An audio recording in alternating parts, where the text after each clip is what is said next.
Real Deal Talk, ladies and gentlemen, and we're here today. I've been trying to get this woman in here for like months and months and months, and it's like I'd have an easier time getting the president in here, I think. Zandra, ladies and gentlemen, of Team Z Realty. Now, you own that company, right? I do. Okay. This woman is a boss in the real estate market, in the real estate industry, ladies and gentlemen. This is why it was so hard to get her in here, because she's closing so many deals.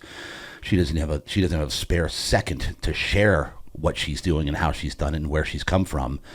But we got her. Zandra in the house. Thank you so much for coming in today. So we're going to get into a lot of stuff today. You guys know how we do it. We're going to dig into her backstory. All right. Everybody that either works with her organization, her team, they think they know her. But after today and this interview, they're going to really know her. And our goal here is to make sure that they know that, yes, Zandra has paid her dues as well. Right. That's right. I mean, that's why Chris is here. He knew she was coming in. That's right. He knew the real queen was coming in. The real queen bee was coming in. We brought in the best, Chris. He couldn't miss it. All right. So first, though, let's give a quick word from our sponsors. And first and foremost, ladies and gentlemen, let me thank you from the bottom of my heart for listening, for watching Real Deal Talk over the last year. We started filming roughly about a year ago. The feedback that I've been getting has been absolutely just so humbling, so amazing. I'm so appreciative of everybody. Everywhere I go, they're telling me they love the show.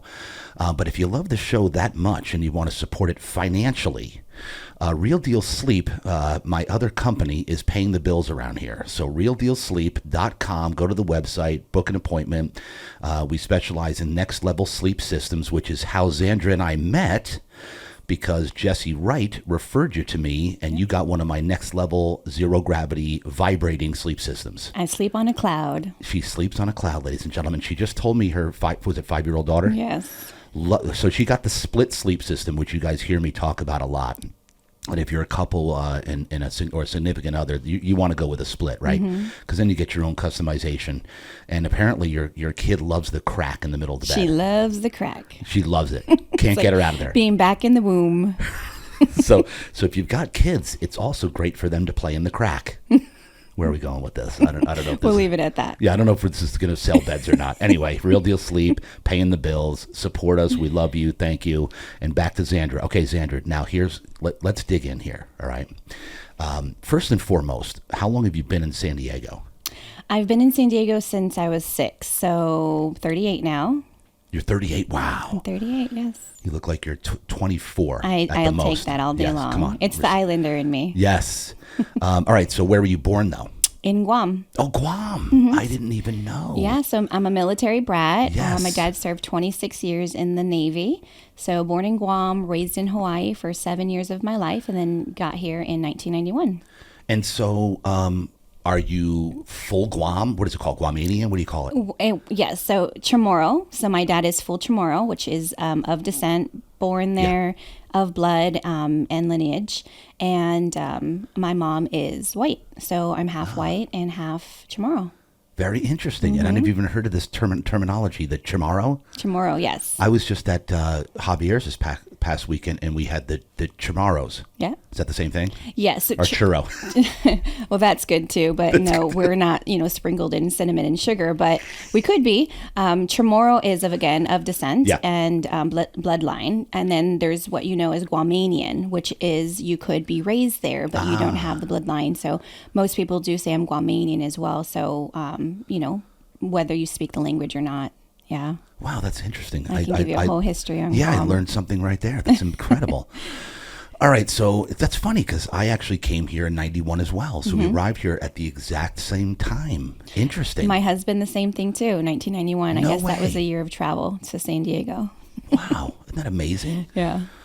Okay, so then so that was about 6-7 years old when you got here, right? Yes. All right, how are your parents? Good.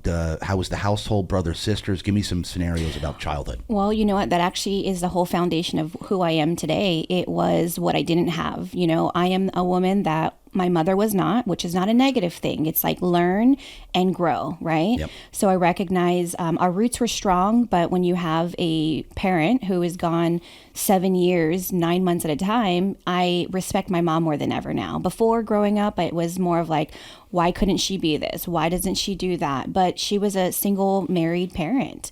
So it's really, the foundation of who I am today and why I am the wife that I am, the mother that I am, the friend, the sister, the daughter. But my mom raised 3 children pretty much by herself because my dad was serving our country.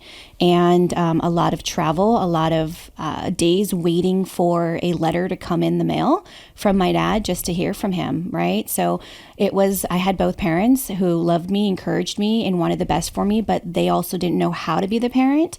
And so a lot of what I do even till today on teaching my children, the number one thing I say is who's going to do it for you and who's not going to do it for you. You have a chance, you have a choice. And even my 5-year-old will tell you when she's in that hard moment of, I can't do it, and she almost, doesn't want to try, I tell her, Zadie, who's going to do it? I am. Who's not going to do it? Other people. And it sounds really harsh, but it's a strong foundation that who I am today, to rely on people when you really need them, not just because you want to.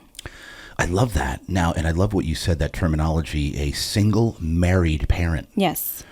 Which makes sense because the military life, right? I was in the military. That's how I got here, was the Navy. I didn't have a family then, but so to your point, mom, because dad was always gone. That's just the way it is. Yes. Wow. Okay, so talk to me about, because you had said that, like, what was her, like, how she raised you, or in the house, what lessons did you, because I know you said what either not to do or how you raise your children. Yes. How was mom even, like, how did she handle that? Well, it was more of like, love my mom to death. And now more than ever, we have the best relationship. I actually just took her to a 8-day cruise last week to Alaska. Wow. And it was a really nice moment to just kind of relive what we didn't, as children, that we can now do as adults. But my mom, she just came from a broken family. Just, parents were there, but then not there. She lost her mother when she was young, and her father was, an abusive father in many ways. And so it was something that restricted her to be able to see that she had so much more growth potential because she didn't have the love to see it herself. And, I'm all about being independent, but also codependent. I love being independent, but I love taking care of other people. So kind of being interdependent is what I try to actually have everyone in my circle, my realm, to try to figure out, like, where do you fit, where you feel like you can do it, but sometimes when you don't want to, it's okay to rely on other people. So even today, my mom, is going into her late 50s. She is still trying to figure out, Z, you're always telling me, how can I be interdependent, where I can still rely on people but not feel bad to do so. And so with your, you said you have so much more respect for her now, yes, which is how it goes with our parents, right? It always does. Yeah, like we're just a pain in the ass when we're younger, right? But then later, oh wow, we really appreciate them now. So talk to me, like, when you were going through that, were you like expressing anger at all, like with the way things were, like dad's not around and blah blah blah? Like you said, now respect. What about when you were a kid? Did you? Well, it's my whole framework and how I do life. I've had no other choice but to be strong. I've had no other choice but to just get it together. And where some people, when they start to hear my everyday and what I do, I am absolutely infamously known for being super. My time management, calendaring, right? Being able to time block and do so much. Where when my girlfriends say, what'd you do today? And we kind of go back and forth, they're like, don't tell my husband how much you did, because I get so much done. And it's also why, with all due respect, it was hard to get me in here because I do have pre-commitments and, obviously family comes first. Having 3 children, 3 different schools, all, in before 8 a.m. So it was a little difficult. But with that being said, I do love and respect my mom even more now, because when I tell you I didn't have a choice, it's because, again, either you're going to do it or you're not going to do it. I've been super mature. I've been driving since I was 13. My mom actually handed me the keys. I would take my older brother, who's 2 years older than me, to school every day. And if I didn't have the family van, I would walk almost 1.5 miles every day to school. And that was from a young age, and where some people say, well, that's unfortunate and too bad your mom this or that. No, my mom, just growing up, she had a gambling addiction, but it was that quick fix that, okay, if I just give a little bit, I can get a lot, and then our family will have more.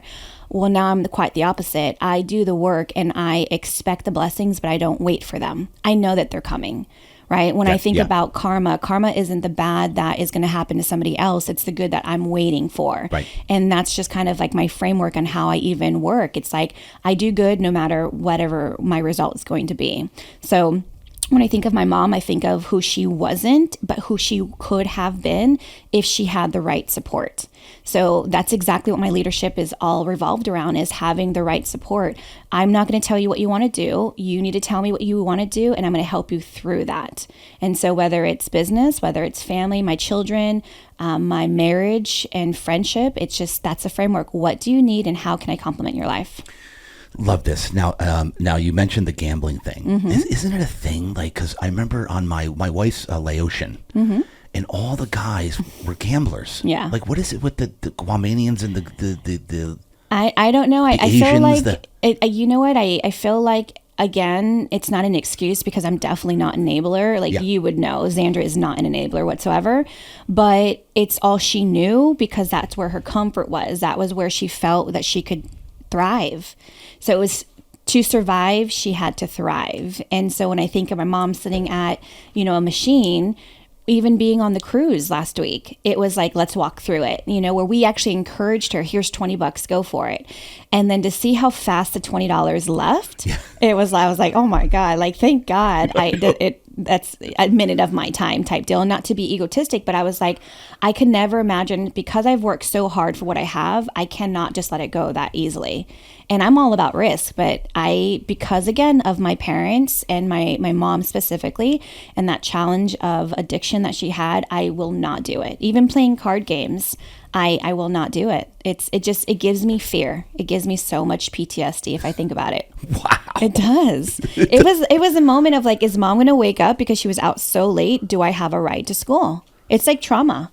Wow. But it's a good trauma because it taught me what I didn't want to be. Yeah, it's just what it comes down to. And the best thing that you're, not the best thing, but one of the greatest things you're saying today over and over and over is you just got to get it done. Yeah. Because, I tell this to my daughter all the time. She's like, I can't do it. I'm like, yes, you can.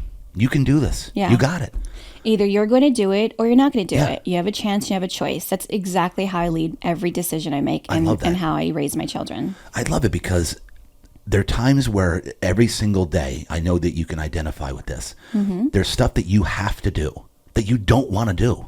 Every minute of my freaking life. day. Yes. Like things that I'm like, I don't want to do this, but I got to get it done. Mm-hmm. We have no choice. Got to get it done. And I'm that mom that says, okay, you do know that I'm not going to be here forever. Right. Right. Yes, I mean, it's the reality. Some people are like, dang, you just go for it. I'm not going to set my children up for failure, right? I'm all about setting you up for success. One day you're going to be here and you're going to say, I remember what my mom was talking about and now I understand. That's a positive influence. Where for me, I now understand why my mom didn't do what she did. That was a negative influence. And it made me the best person I am today. But my goal is for my children and their children to learn from me in a positive way to continue to move the needle forward. I had to take 3 steps back to figure out where I was and what I was doing to just take that 1 step forward. But if I can already have 10 steps ahead for my children's children, then there's no way that they're going to be in a life of poverty again.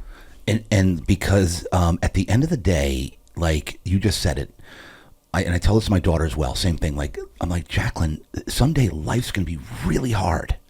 This is really easy right now. Mm-hmm. Someday things are going to be really, really hard. And you're going to understand why I'm telling you got to get this done. Every day I tell my children, you do know the life you live today is not the life you're going to live as an adult, because it's not going to be this way. This is fantasy land. And you know what? I'm going to put a bet on what age they're going to discover that, and not as a negative, but as okay, they got it. The light bulb finally turned on. Mom and dad made it really easy to have a really great life. And what age are you thinking that they're going to come to this reality? Well, my middle child, who I'm also middle child, is my son, and he is the death of me. He is my challenger every day. How old is he? He just turned 11. He just turned 11, and I say that because oh my goodness, he just loves to challenge me. And but I'm finding my strength in the struggle, is what I can say.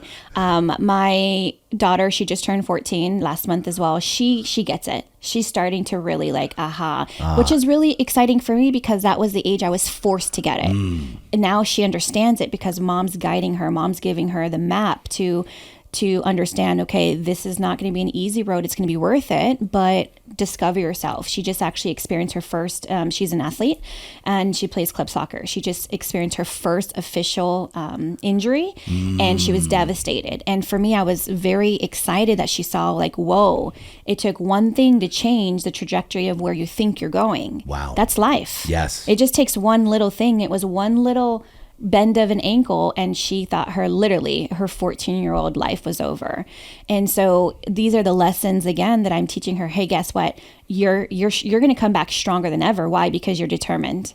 This is how I know my children will be successful because they're given the framework to understand, discover yourself, discover that there's going to be hardships. No, I'm going to be here. And if I'm not here, somebody else who's influenced by me will be here to support you. But you still got to take the wheel. Right? You just got to keep taking the wheel and keep going. And I can't believe you mentioned the and I have goosebumps. I keep getting goosebumps because you keep saying stuff that I'm like right here with you on raising children. Like my daughter had a little something happen with it because she's a phenom. She's a marvel of evolution with her athleticism. Yeah. So she's never had any setbacks. All of a sudden something happened. I'm like, see? And I was actually thankful. Like finally she has a little bit of a setback. I'm like, baby, you're an athlete. Yeah. Injuries are going to happen. You're going to have injuries for the rest of. I don't want to speak this over you, but you're going to have them. And you're a real athlete now. Yes. That's literally what I told her. You got your first injury. Yes. Welcome to being a real athlete. And then you got to. That's when you build character. Yes. And heal, rest. Right. It's humbling, right? So good. The really coincidental thing that happened was the day she got hurt was the day I signed her up for the gym because she said, "Mom, I want to go in more. I want to get more stability down." And then she hurt her ankle. Like literally, she's in a boot right now. So, but it's been a week and she's just like, okay, should I take the boot off yet? I'm like, you have to discover, do you feel good or do you feel okay? You need to feel great because it's your confidence now. Right. Your confidence is what has been deterred. And I need you to build that confidence back in your ability to become your better version. And 100%. Now, was it a bad twist? Like, did she tear ligaments? Was it black and blue? It wasn't. So I'm the type that I won't just straight take you to the doctors. Neither. I need you to feel your body first and figure out, we did the Epsom salt bath. We've been doing stretching. She got her massage by a holistic masseuse.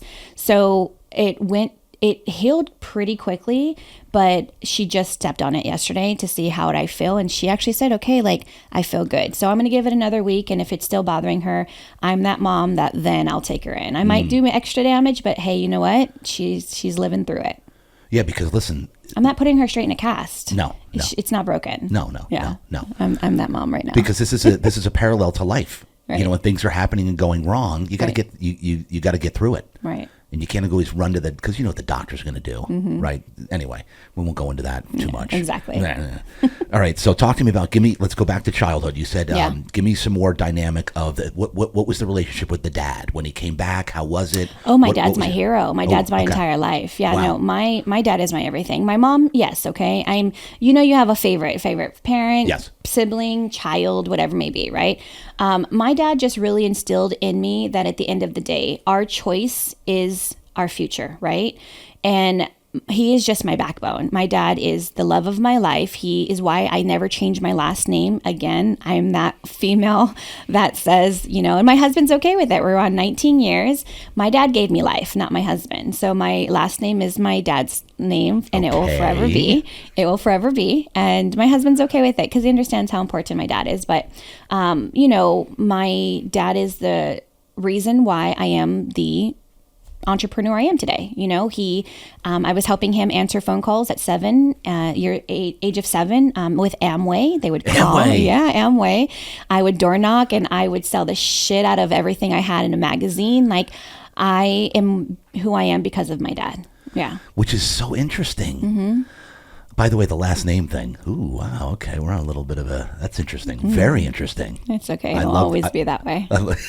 It is a thing. It will never change. Oh, but I love that your husband, because I'm sure you discussed that immediately when you first met. Yeah. Right? Well, first it came to when I first got my license. So I got married in 2006. And so it came down to when I got my license as well. It would have been too much. It would have been more work than I needed to go in and change my license and all the other stuff that came in. That's my excuse is what I'll use. So you can keep. This is Spencer Sure, excuses. yeah. The Spencer excuses. I'm doing a Spencer right now. And so it was just easier to keep my last name, and I'm just going to stick with it. But the initial's the same. It's you. So it still works. It is what it is. Here we go. Don't even waste time on it. You're good. He's fine. He's secure. He has me. That's all that matters. Secure. I got married in 07 too. Did by you? the way. Yeah, we're right there. All right. So now, what's interesting here is that your dad was is your hero. Oh yeah. But you spent the least amount of time with him growing up. Yeah. Talk to me about how, because right now with our household, mommy does all the work. I'm here. Well, I run the business. Right. She runs the whole house and the kids. She's with them, sports, back and forth to 5 different sports, dance, taekwondo, you name it. But when daddy's around, I get all the glory. Yeah. Dad, right? Right. Sounds like a similar scenario here. So talk to me. Yeah, no, I would say, my dad, as much as the time I didn't spend with him, those letters were life. I look forward to it every day, going to my mailbox and waiting for a letter. It wasn't just, ping him or send an email and dad came up on FaceTime. Those letters meant everything to me, and it always started off, no boys, right? Always. No boys. Serious? Every single time. Still no boys, right?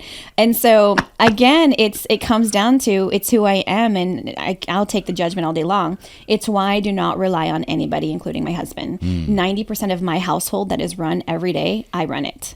And I'm not talking about because I'm in a masculine energy, because if I don't do it, it's not going to be done as perfectly as I need it to, because there's no such thing as a work-life balance. It's a work-life dynamic. So my dynamic is everyone has everyone's calendar.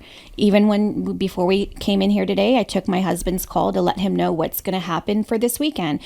We are 100% on the same page with communication. Yep. This is not my show. Actually, my life revolves around my family and my business, where it seems like, well, Z's always in control. I'm in control because it's going to be the most efficient way if I just paint the picture. Yeah.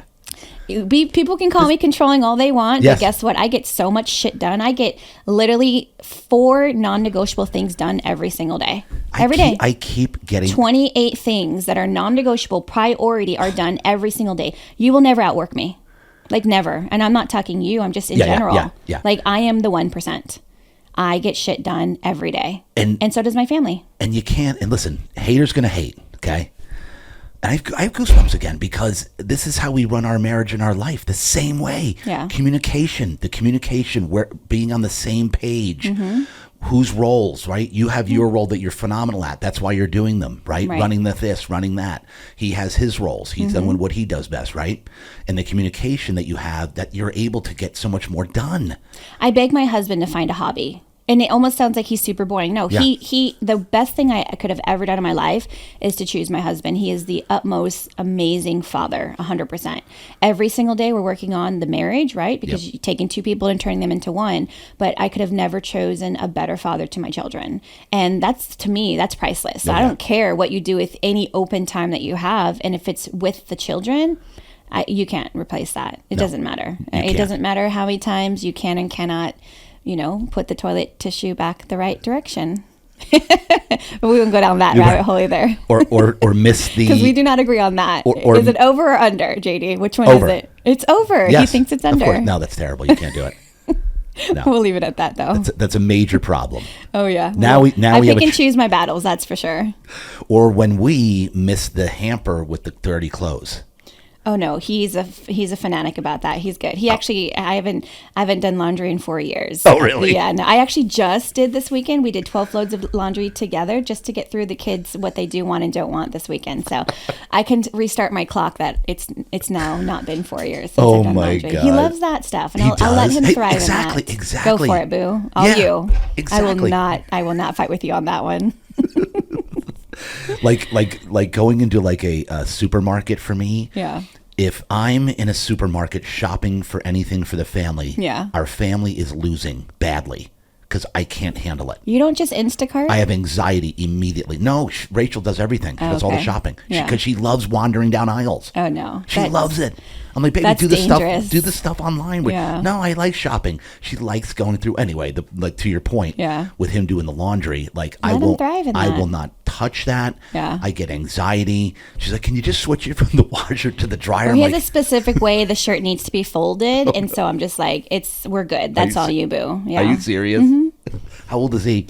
He just turned 40. Oh, no. Oh, okay. Yeah. There we go. Yeah. So you have to remember, like my husband, though, it's also why I said yes to him, was he was the type that ironed his clothes the minute it came out of the dryer and hung everything. So, opposites attract. I was definitely not that person. I am now, right? Because he obviously does it for me. But for the most part, it's a good thing. It's the little things that you're like, well, that's weird. But it's actually really good. It's good in our everyday dynamic. I think what people need to realize when you're in a relationship is it's like a business. We run ours like a business. Communication, right? Number one.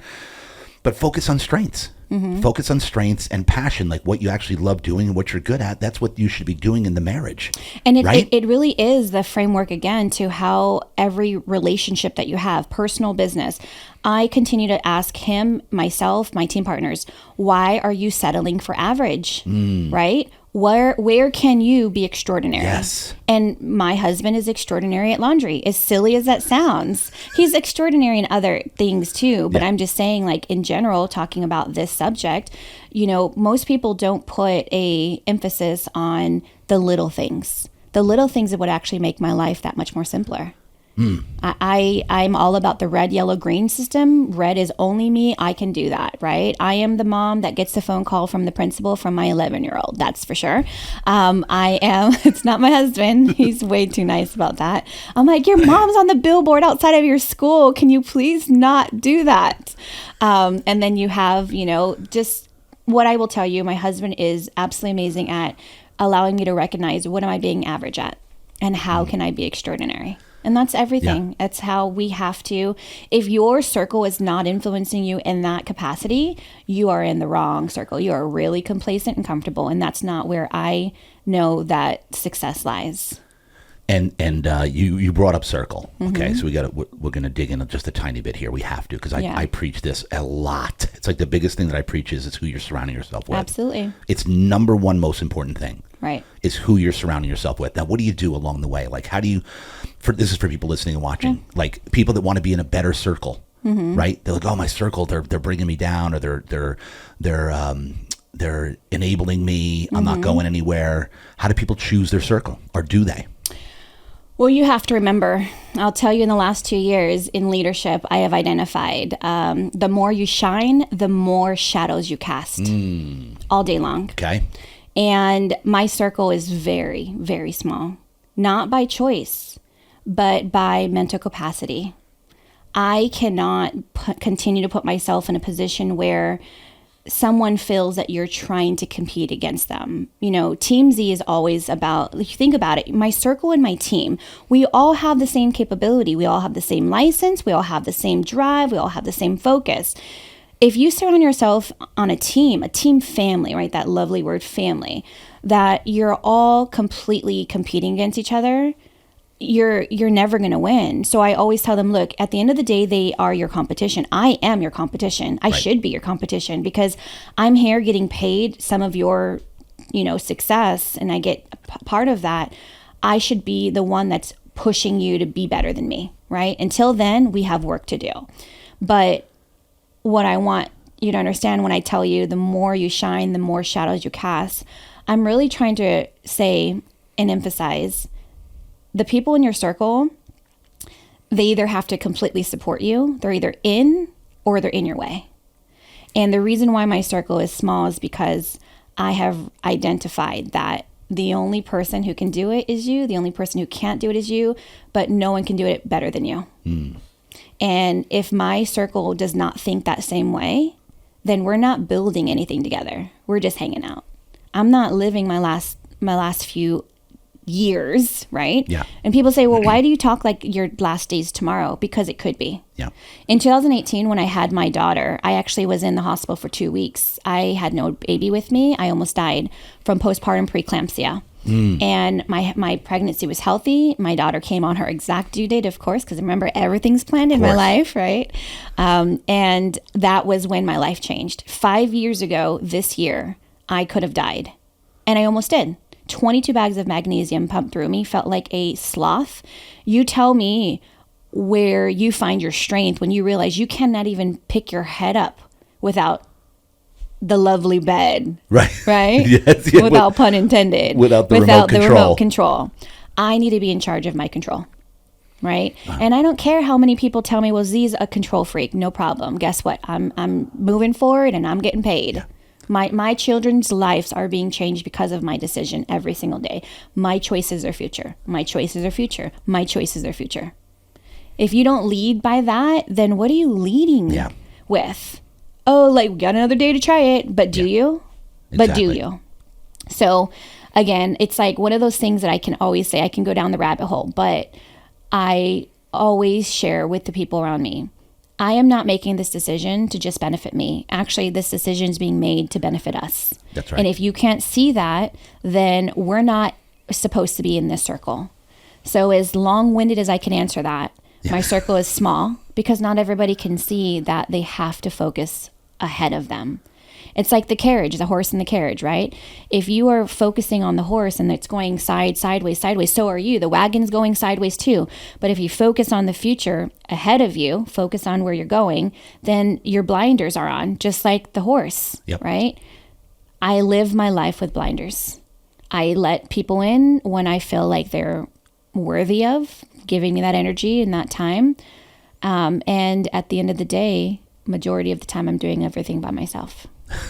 Now, and I'm okay with that. So the shadow thing, what do you mean by casting a shadow? So the more you shine, the more shadows you cast. By nature, we are competitors. Yep. Right? And if you allow ego and pride to overtake you and overcome why you're doing what you're doing, you forget the focus, those shadows come out real quick. You know, for the last 2 years, real estate hasn't been easy. No. So you got a lot of people that are really, really living on, I don't want to say borrowed time, but they're doing things in a desperate mode. They're shoveling a lot of dirt over people who should be rising. They surely are. And this is not my circle. And this is everybody so they can stay up? So they can stay up. They are stepping on a lot of stones that should be final destinations and not stepping stones.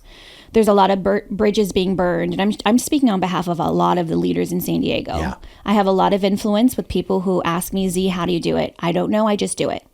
I don't have the right answer. But I will tell you, you want to know what leadership is? A leader is a lot of crying, a lot of sobbing, a lot of brokenness, and a lot of rising every single day saying it's going to be better. That is what a leader is. Yeah. It's a lot of hurt. I've been hurt more than I've ever been in the last 2 years. Wow. Guess what? I'm okay with it. Nothing is going to stop me other than me being back on the bed that requires the remote. That's right. Requires the remote. It requires the remote.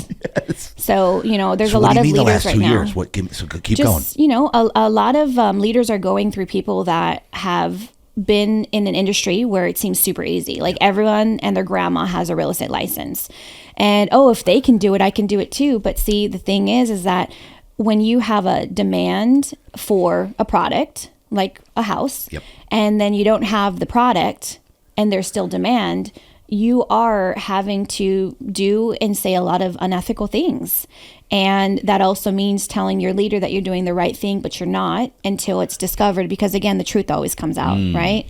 And so when I tell you that, you know, there's a lot of shadows that are cast, it's because there are not a lot of opportunities when you're an entrepreneur to do the right thing, because typically most people are in the entrepreneur business to make money. Well, I'm not money influenced. Like I'm not. Right? The money is there. And we talked about this a little bit earlier. Is like everybody thinks that all this money is just raining down on us. Yeah.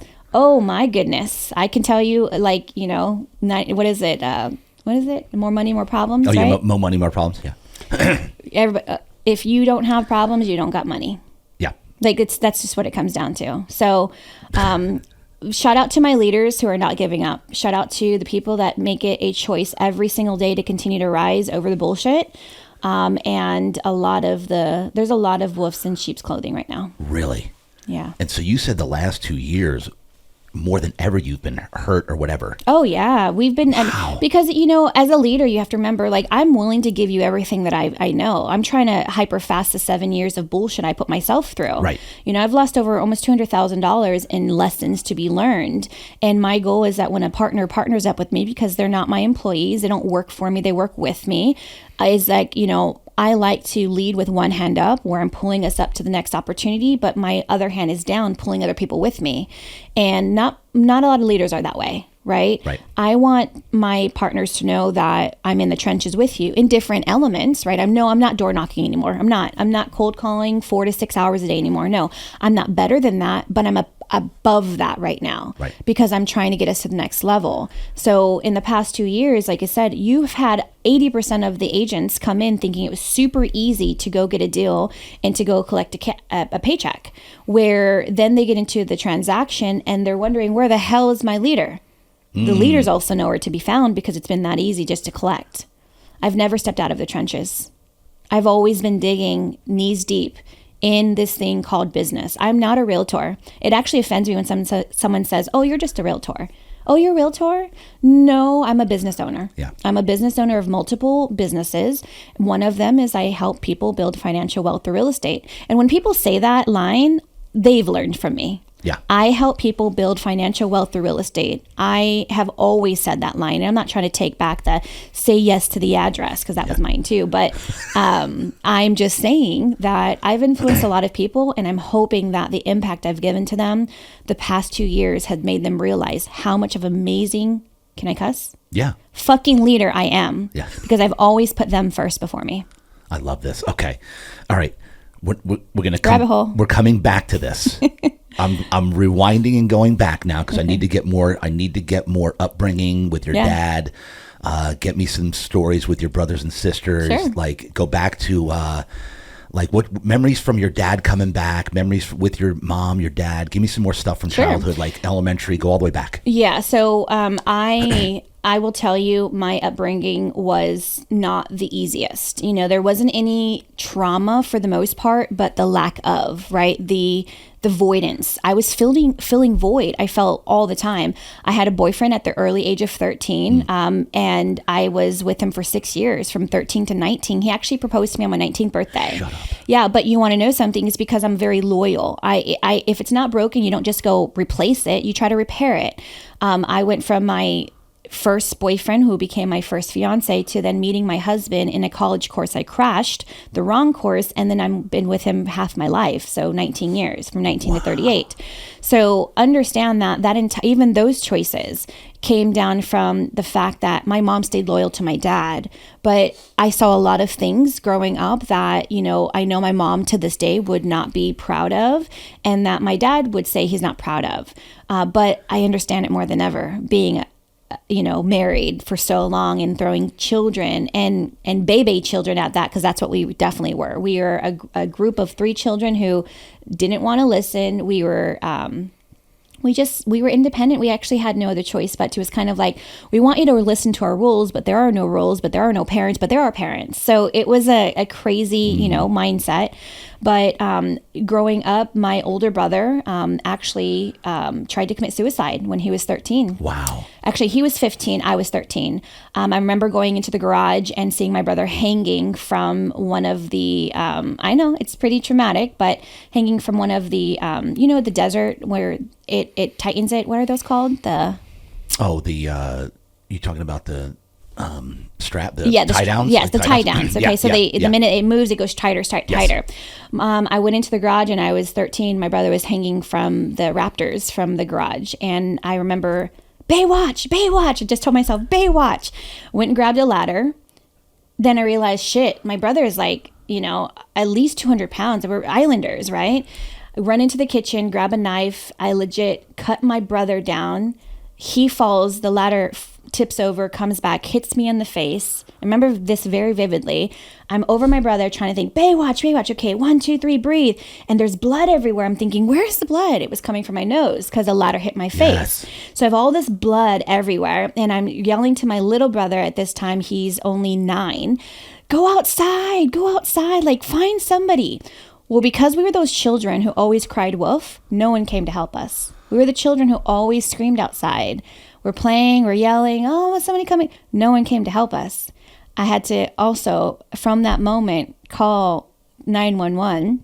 And finally, I think 5 minutes in, our neighbor finally was like, are you guys bullshitting again? What are you going to, no, like it's a real emergency. So those are also life lessons I teach my children. Don't you dare go outside and start screaming for help when you don't need help, right? And so long story short, I saved my brother's life, gave him CPR. I got a Sheriff's Meritorious Award when I was 13. It was in the newspaper and everything. And those, again, are things that are so traumatic, but shaped me to be able to even talk to my 14-year-old now. If you have something that's bothering you, let's talk about it. Like, it is okay who you are. I accept. If this is your best is good enough for me. And that's how I teach my team. Like, it's okay. Before I walked in here, one of my team partners posted on Facebook that she's exhausted and she's trying her best. I'm just like, look, your best is good enough. Yeah. These are the moments that you get to look back and say, okay, like I was struggling, but it was a moment that I could measure my growth. Keep going, keep going. Right. So that was very, very, very traumatic. So what did your brother say after that? Did he say what? Why was he? He said he tried to say that. And actually it was considered, because after that you have to go into like a facility to see like, mentally where you're at. He was trying to just pretend that he was doing something. And so the crazy thing is that my brother's body, it was getting, as you move, it gets tighter and tighter. He could easily, if he wanted to, stand up. But because it was so tight, he went unconscious. So he was trying to just pretend, attention, right? Like on me, but it got so tight that it actually choked him. So because of that actual whole, investigation, they didn't rule it as an attempt of suicide. It was an accident, because he could have easily just stood up, but it was tight. So he got through all of that. And, just growing up, I will actually share, both of my brothers are gay. And that was very hard for Islander dad. Yeah, so you have older and younger brother. I have an older brother, he's 2 years older. Yep. And then I have my younger brother. Because of that, even that trauma, I'm so proud of who they are now, but it took them, and still to this day, I think that they're still trying to discover themselves and that acceptance. But because of my brothers, and we won't go down that rabbit hole, because I got a lot of rabbit holes, I truly believe people are born that way. And I accept it, because my little brother tried to fight it for the life of him. And he just turned 35 on Saturday, and he didn't come out until he was at least, 29. Yeah. And that was the year I started my career. And so I'm thankful for everything that I've learned through that. But I am just super proud of my brothers for getting through what they didn't have, which was direction and acceptance. It took my dad quite some time. And again, here you have me talking his baby girl, his middle child, his only girl, he's my hero. But to my brothers, it's still a struggle. They didn't have daddy's love and mommy's love as we all should have. But again, it's my framework. It's how I love my children in 3 different ways. And I approach every situation the same, framework, but a different conversation every time. Now, did your dad not show your brothers as much? You had mentioned something like that. My older brother. He did not accept it whatsoever when he first came out about 15 years ago. 15 years. Okay. Mm-hmm. And that was going to be my next question. When did they come out? At what age? Oh, so my older brother, he already knew. We told him he was bi-curious. We told him that he was confused. He married an amazing man, Dan. They have a beautiful life out in Guam. He actually went back out there, and he moved, I believe, because of my father as well. And again, this is our story, and it's a beautiful story, and I'm thankful for it. But my brother, like I said, I took my mom, my older brother, and my younger brother to Alaska last week. We were gone for 9 days together. It was a beautiful experience. And so in that craziness, what I'm getting to is that eventually in 2012, my parents separated. After almost 30 years together, they separated, and it was better. It was better that way. It was kind of like, me and your mom are separating. You're like, okay, fine, just do it, right? Just do it. But I do believe that, there could have been different things that happened. And it's also how my husband and I have a stronger relationship now. I've learned from my parents on what to do, what not to do. And my husband lost his father back in 2013, and there was 10 years ago as well. And has been a lot of regret. So I believe that is, we live our life through regret. We do. We do. And so I encourage everyone is why are you crying? Why aren't you crying over something now? You should be fighting for it. Yeah. Because you're going to find yourself crying over someone versus crying to them. And by regret, you mean forgiving someone? Or? Forgiveness. Yeah. Putting your pride aside, just doing what's right it's not about being the better person. Everyone says, just be the better person. Why? Be you. Be what feels right for you, not what should be validated by someone else. And it's one of those things that I'm thankful for because I don't have a lot of regret in my life. Right. I don't either. I legit don't. I when people say, what do you regret not doing? I'm not better than you, but I take risk. There is reward in risk, and there is no reward in regret. 100%. It's what am I supposed to be missing when someone says, I wish I could have? I've never lived that I shoulda, coulda, woulda life. Never. I'm still here to do and to make choices. You got a chance, and you got a choice. And we all have the choice every day. I'm a broken record when I say that. I know, I love it. You got a chance, you got a choice. Which one is it? Well, you should be a broken record because people need to hear it as much as possible. My 5-year-old legit tells me, because I teach her, you gonna get it together? You gonna get it together? You're gonna keep crying, and she'll come to me, Mom, I got it together. I got it together. Cool. Let's go. Let's keep going. Okay, I'm gonna remember that line right there because you can get it together. It's almost which choice you gonna get? You can keep it going crazy over there, or are you gonna get it together? Which one is it? My 5-year-old will tell you that. It's my son, my daughter, same thing. I'm like, enough. You gonna get it together? You're good. You want to be in that moment? Be in the moment. But let me know when you're done, and I'll come right back to you. I'm gonna give you your moment. But let me know when you're done. But let me know when you're done.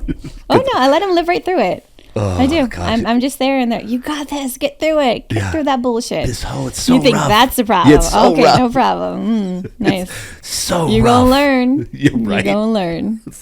All right, so go back now. I wanted to ask this deeper question about your brothers, right? Now, you said Daddy's your hero, right? Yes. But to them, was Daddy their hero? Did they have the same relationship you did? If not, what happened there? No, I believe. I'm curious about the dynamic I here. believe that my family was emotionally insecure and spiritually broken. So for me, I've always found my faith in God. I did at an early age. Wow. And my dad brought that relationship of having a relationship with God up to us all the time. But he was also in self-discovery. We went from just being, islanders, you're Catholic, you're just born into being Catholic. And then at one point in my life, my dad became a Jehovah's Witness. Wow. And then a Christian, and then back to not doing anything. So there's a lot of inconsistency. So when I tell you, my strength has solely been because of my self-discovery. I've felt and I've known who I've been since I've had no other choice to discover that. My brothers, I don't think they've realized that. And, it's always, it's a conversation that we have. Why are you so close to dad or mom? Well, my little brother is super close to my mom. He actually still lives with her. And so she has an ADU, so he's there with her. Yeah. My older brother, he's obviously gone. So it's a matter of just having the conversation with him. And would I say they've ran from their reality?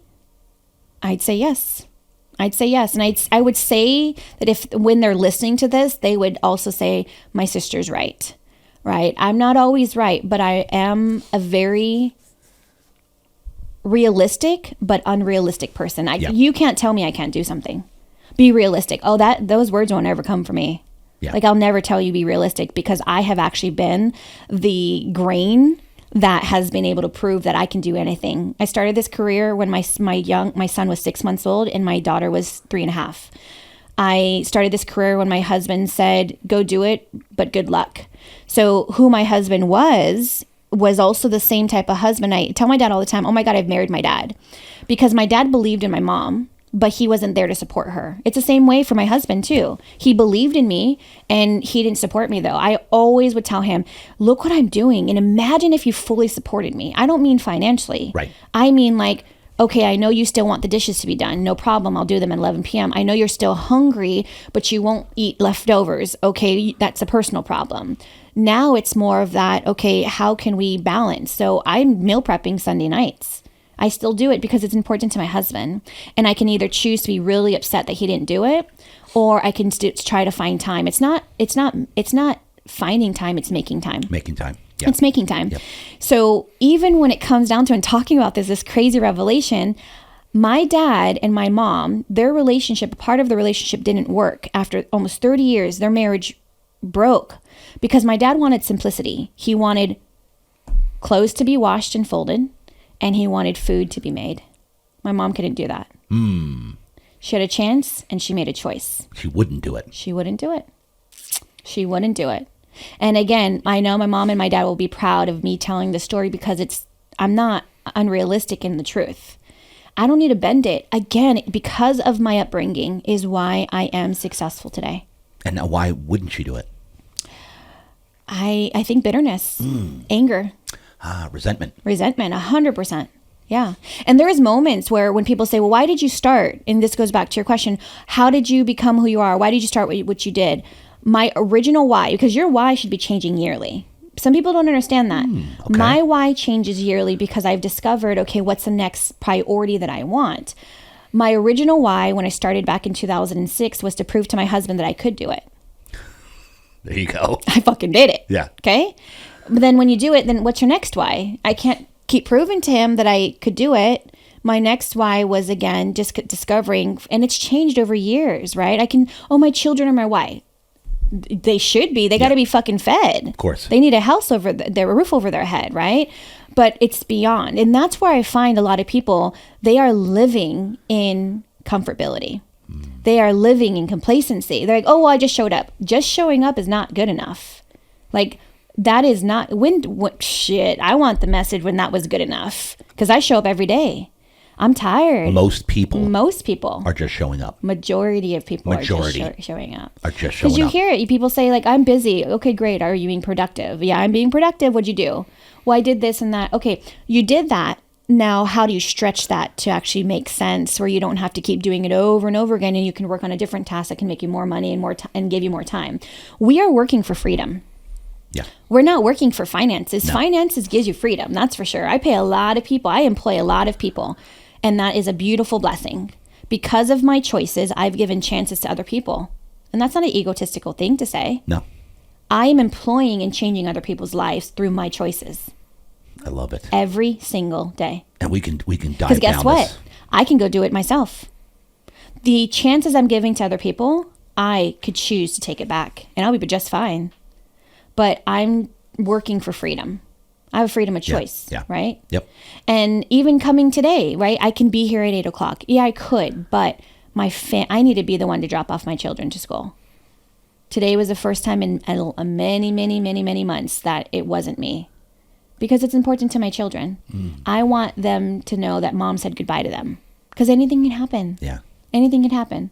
And I would not be able to live with myself if something happened and I didn't say goodbye. Right, exactly. Not to be, totally. No. 100%. It's a real thing. It's a real thing. It's a real thing. All right, so now give me high school. Where'd you go to high school? Went to Monte Vista High School. Okay. Played basketball. Went and tried out for softball because my friend was doing it. I made varsity. My freshman year, but because my dad was so athletic, I've always been athletic. Yeah. In order for me to go out to do anything, I had to move bricks from the backyard. I had to shovel dirt to where it needed to go. Our house was constantly under construction. It was. Oh my gosh, my dad would never ever finish a project, like ever. It's actually gives me anxiety when I think of like when my husband starts one thing and he doesn't finish it. I'm like, okay. Let me just explain to you why I don't want to do that, and let me help you through it. No, I got it. No, let me just help you through it because it actually gives me PTSD. Growing up, there was always a project.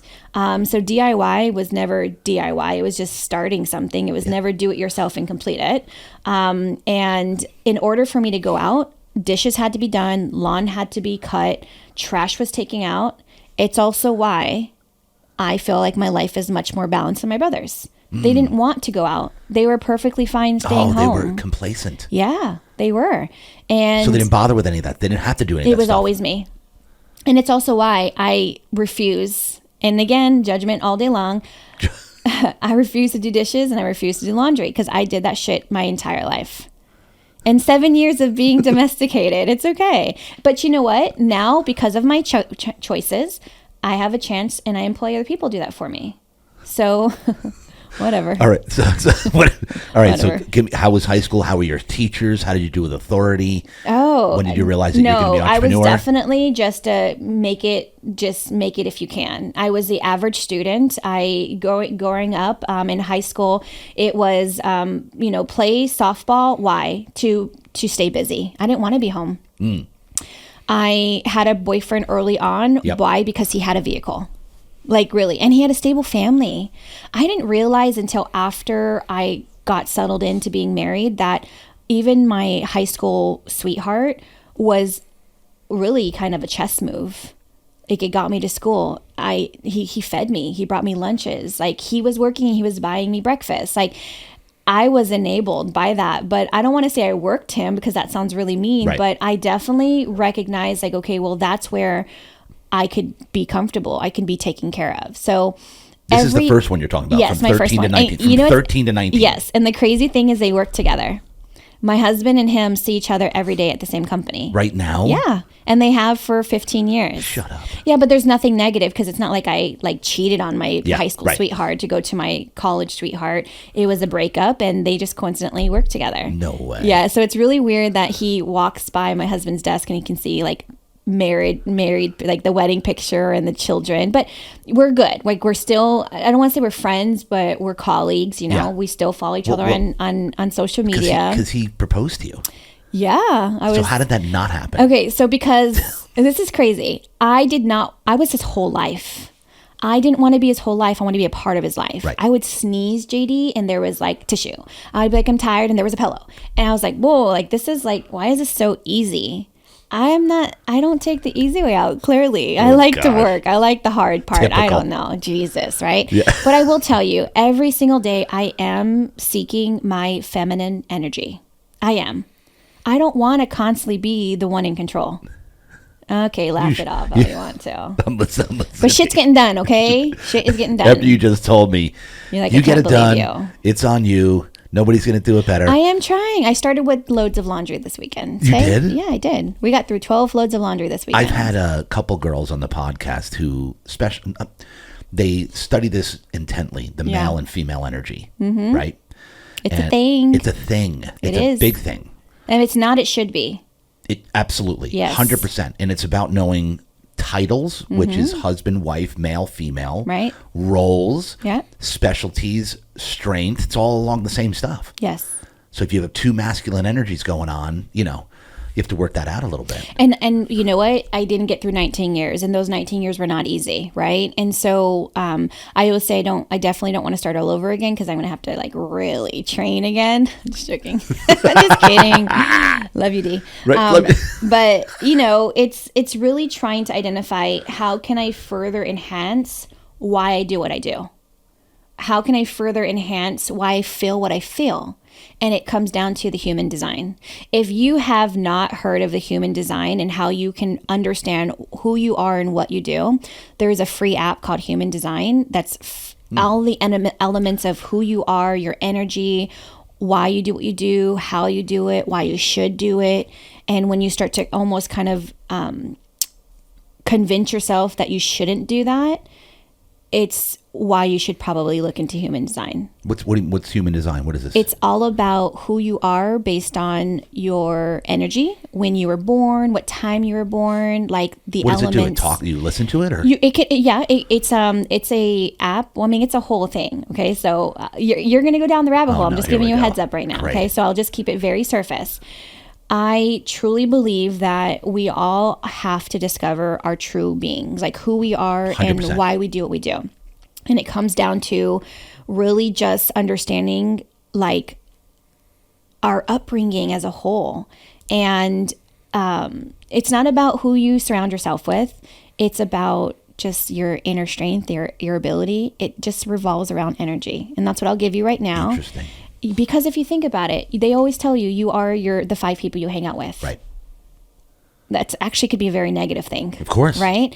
And so you should always strive to want to be in the room where you're the richest. No, you're the poorest. Yeah. You don't want to be the richest in the room. You don't want to be the smartest. You want to be the dumbest. Again, not in a rude way, right?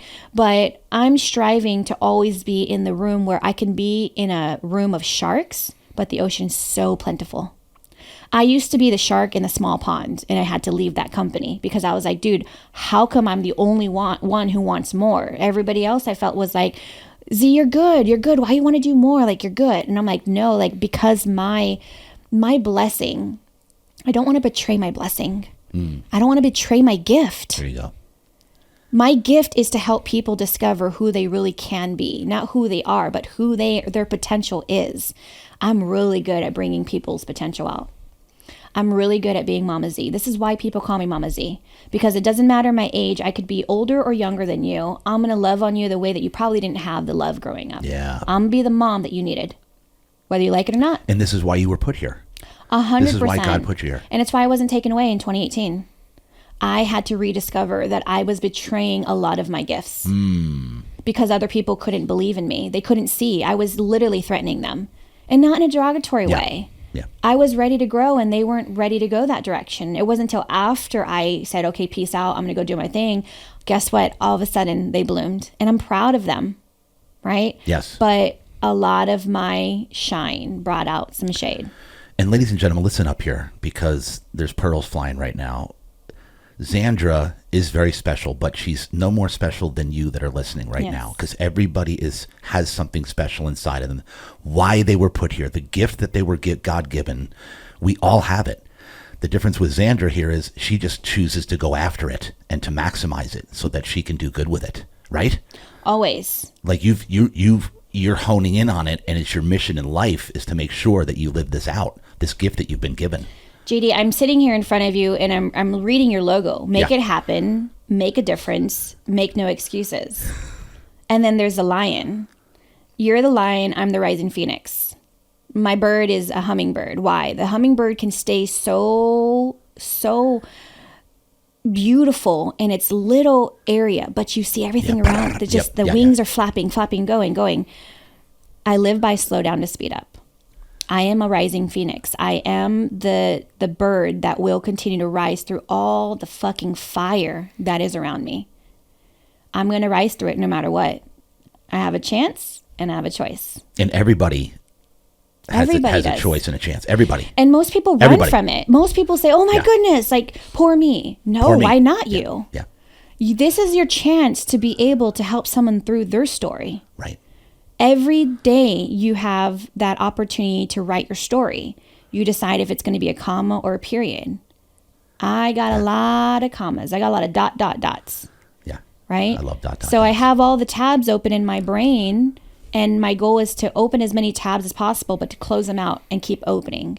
Most people just have one tab, one focus, one eye on the prize.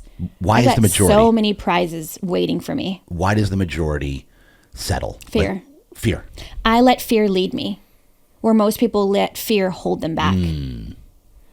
I have found so many people resent fear, and I ask them, why? What are you so scared of? Are you scared of hearing the no? Right? Or are you scared of hearing yourself say no? Which one's worse? Hearing somebody else tell you no, or you telling yourself no? Listen to that. Say it again. Are you scared of yourself hearing somebody else tell you no, or hearing yourself say no? To yourself. It's to typically your potential, to yourself. Your You're limiting your beliefs. You're restricting yourself. You tell yourself, no one can control me, but yet you let other people control you, literally. Your potential is lacking because somebody along your story told you no. And then you believed them. You believed them. That's right. Okay, come on here. Let's go. You believed them. So you can either believe them or you can believe yourself. My belief is beyond anybody else. Like I'm barely getting started until Jesus says, come on home. That's it. That's it. That's it. Nothing is going to stop me. I got bullshit being thrown at me right now. Bullshit that's not even my story. But because of, those millions of dollars that are just coming right in and falling all over me. Yeah. I'm the target. I am their life insurance right now. I'm going to tell you right now, you'll be reading that story very soon. And by the way, she's saying that because we had a discussion before the talk show today here that all of our team and people think that we're just sitting on mountains of money counting it. That's all they think. We're hiking up. They don't see all the millions going out that were coming in and they're going out. They don't see that. They think we're just sitting on the mountain counting money. You got to spend money to make money because that's where the risk is, right? And you know, there's tons of rewards, and I'm obviously sitting here because of the reward to be able to share my story. But you know, it's one thing to hear someone tell their story. It's another thing to listen. Most people don't listen. Most people don't listen. Nope. I got this. Why try to recreate the wheel? Right. Why try to go after what's easy? It feels so much better when you've earned it yourself. Speaking of which, all right, now go back. Let's get out of high school. Yeah. Give me your first, what you did for work after high school. Where'd you go from there? And then we're going to lead into when you started real estate. I got about 2.2 days in college. Just joking. Well, I went to college long enough to meet my husband and crash the wrong course. I was going in for public speaking because I wanted to get better at public speaking, and I crashed the wrong course. I went to group communications, which meant I had to meet my husband outside of school, which could have been the worst thing for my then, high school or my high school sweetheart, because that's when I discovered, oh man, I kind of like this guy. Shit, like if I kind of even like him, it means I'm not fully in, and I'm either fully in or I'm committed or not committed. And so we did college for a few months together, and then I've always had a really great career. I've always been in customer service. I've always been able to carry myself in conversations and really be the client service. And I started at San Diego Gas and Electric, and I became an associate supervisor within 2 years. So when I started at 18, I was 20, and I was telling people how to escalate calls, how to handle it. So imagine being 20 years old, and then the rep next to you, your colleague, tells you, I don't got to listen to you. I've been here for 20 years. And after so many times of that bullshit, I literally one day called my husband and said, I can't handle this anymore. Like, they don't respect me. They're not listening to me. They're asking for my leadership, but they're not accepting of it. My husband at that time got into SDG&E as well in the line apprenticeship. And he was like, I got you. And I'm like, what do you mean? He goes, I got you. You just got your real estate license. I got you. Like, I'll cover the bills. Like, go do your thing. And I quit on the spot. Wow. And it was one of those things. It's kind of like, it's insane that, there was things that led me to, I was actually, even though I was in a leadership position as an associate supervisor, I had gotten in trouble quite a few times from doing my own thing. I was very much like, I was in it to do my job, but I also was like doing my thing on the side. Like, I wasn't supposed to be on my phone, and I was browsing the internet, and I got caught. Hey, Z, if you do it again, you're going to be fired. And so I was actually in a predicament where at that moment, I was just one bad, immature decision away from being fired, to be very honest. Or I could take in the next opportunity to hear someone tell me to F off and they don't have to listen to me.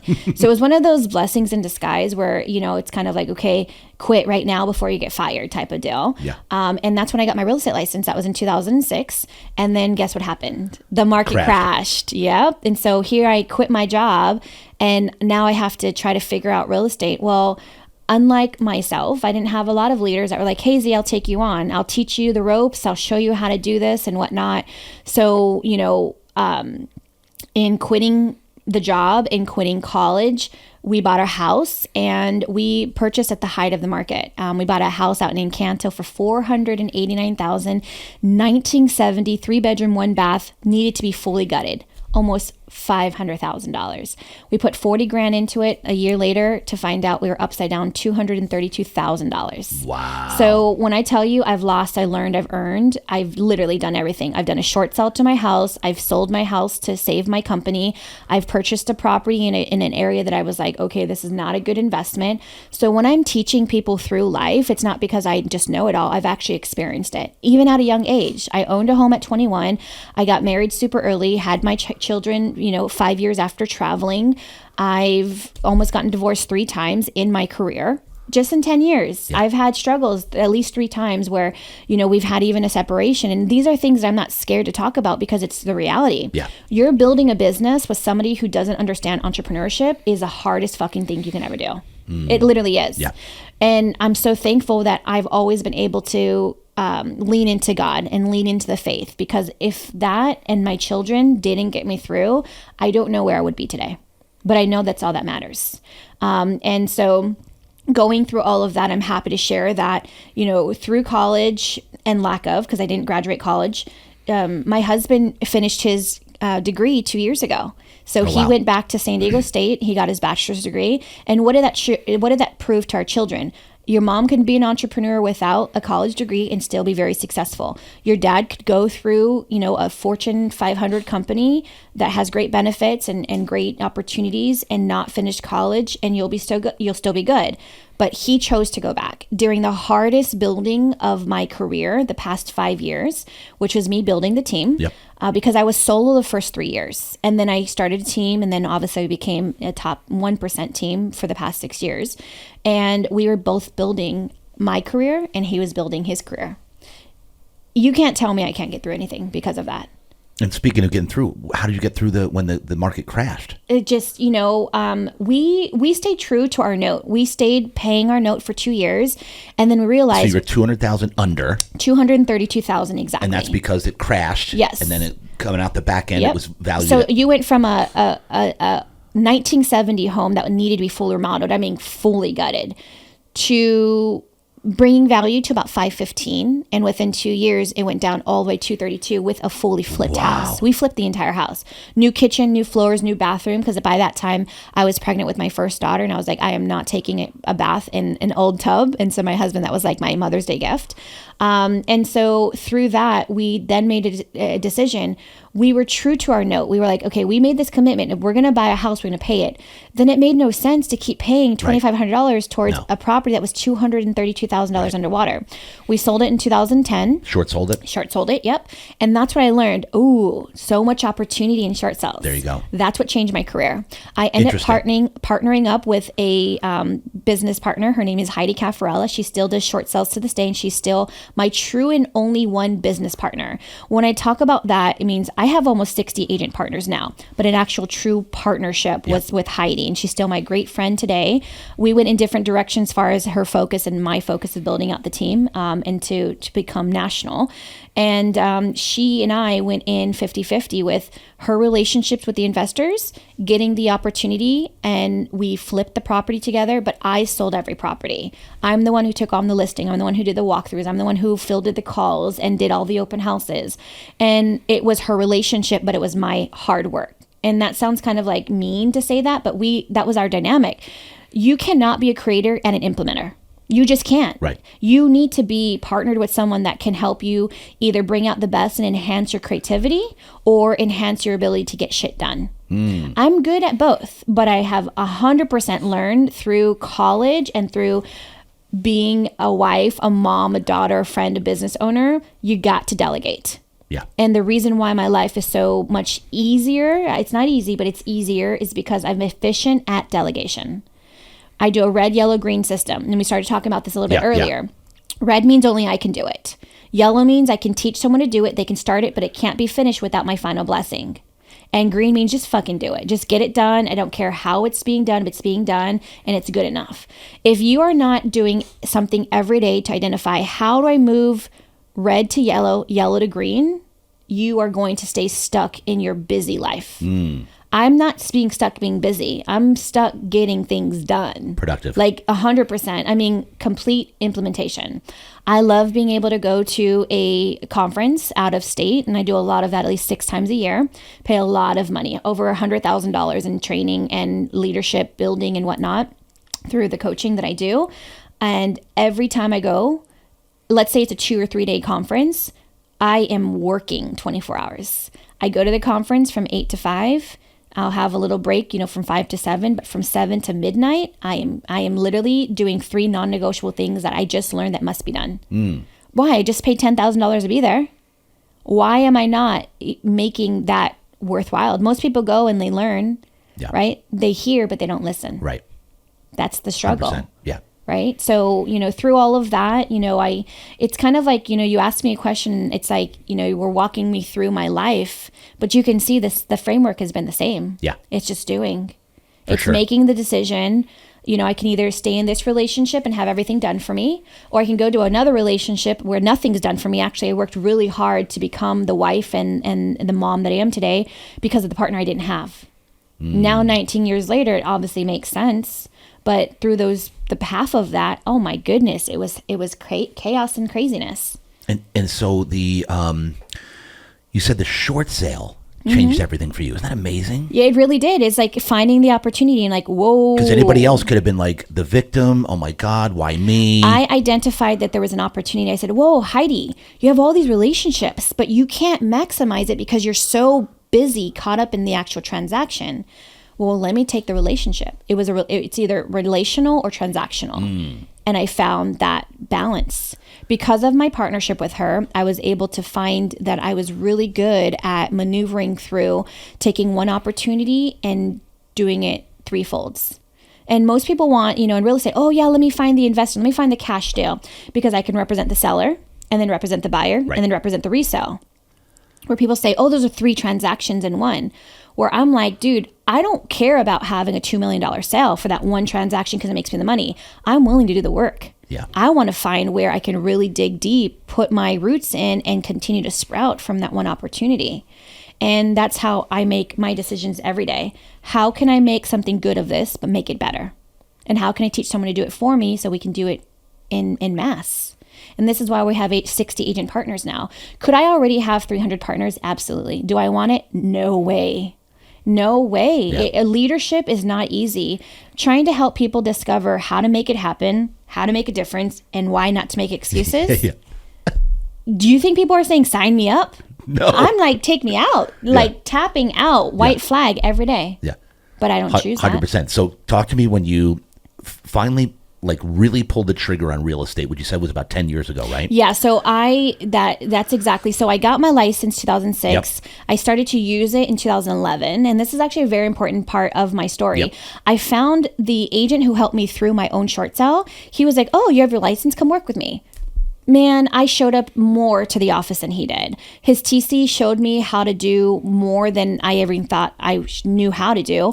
She would be like, just sign here, sign here. Never explained. They never taught me how to open a lockbox, how to map my showings, how to identify, how to script, nothing. And God bless them, because they helped me become my best version. But it also proved to me who I didn't want to be and how I did not want to lead. I was being led blindly. They were collecting commission off me and I wasn't being taught anything. So from 2011, when I first started that, because I short sold 2010, went into the business 2011, just, here and there, went into the office 2-3 times a week. I was there more than he was.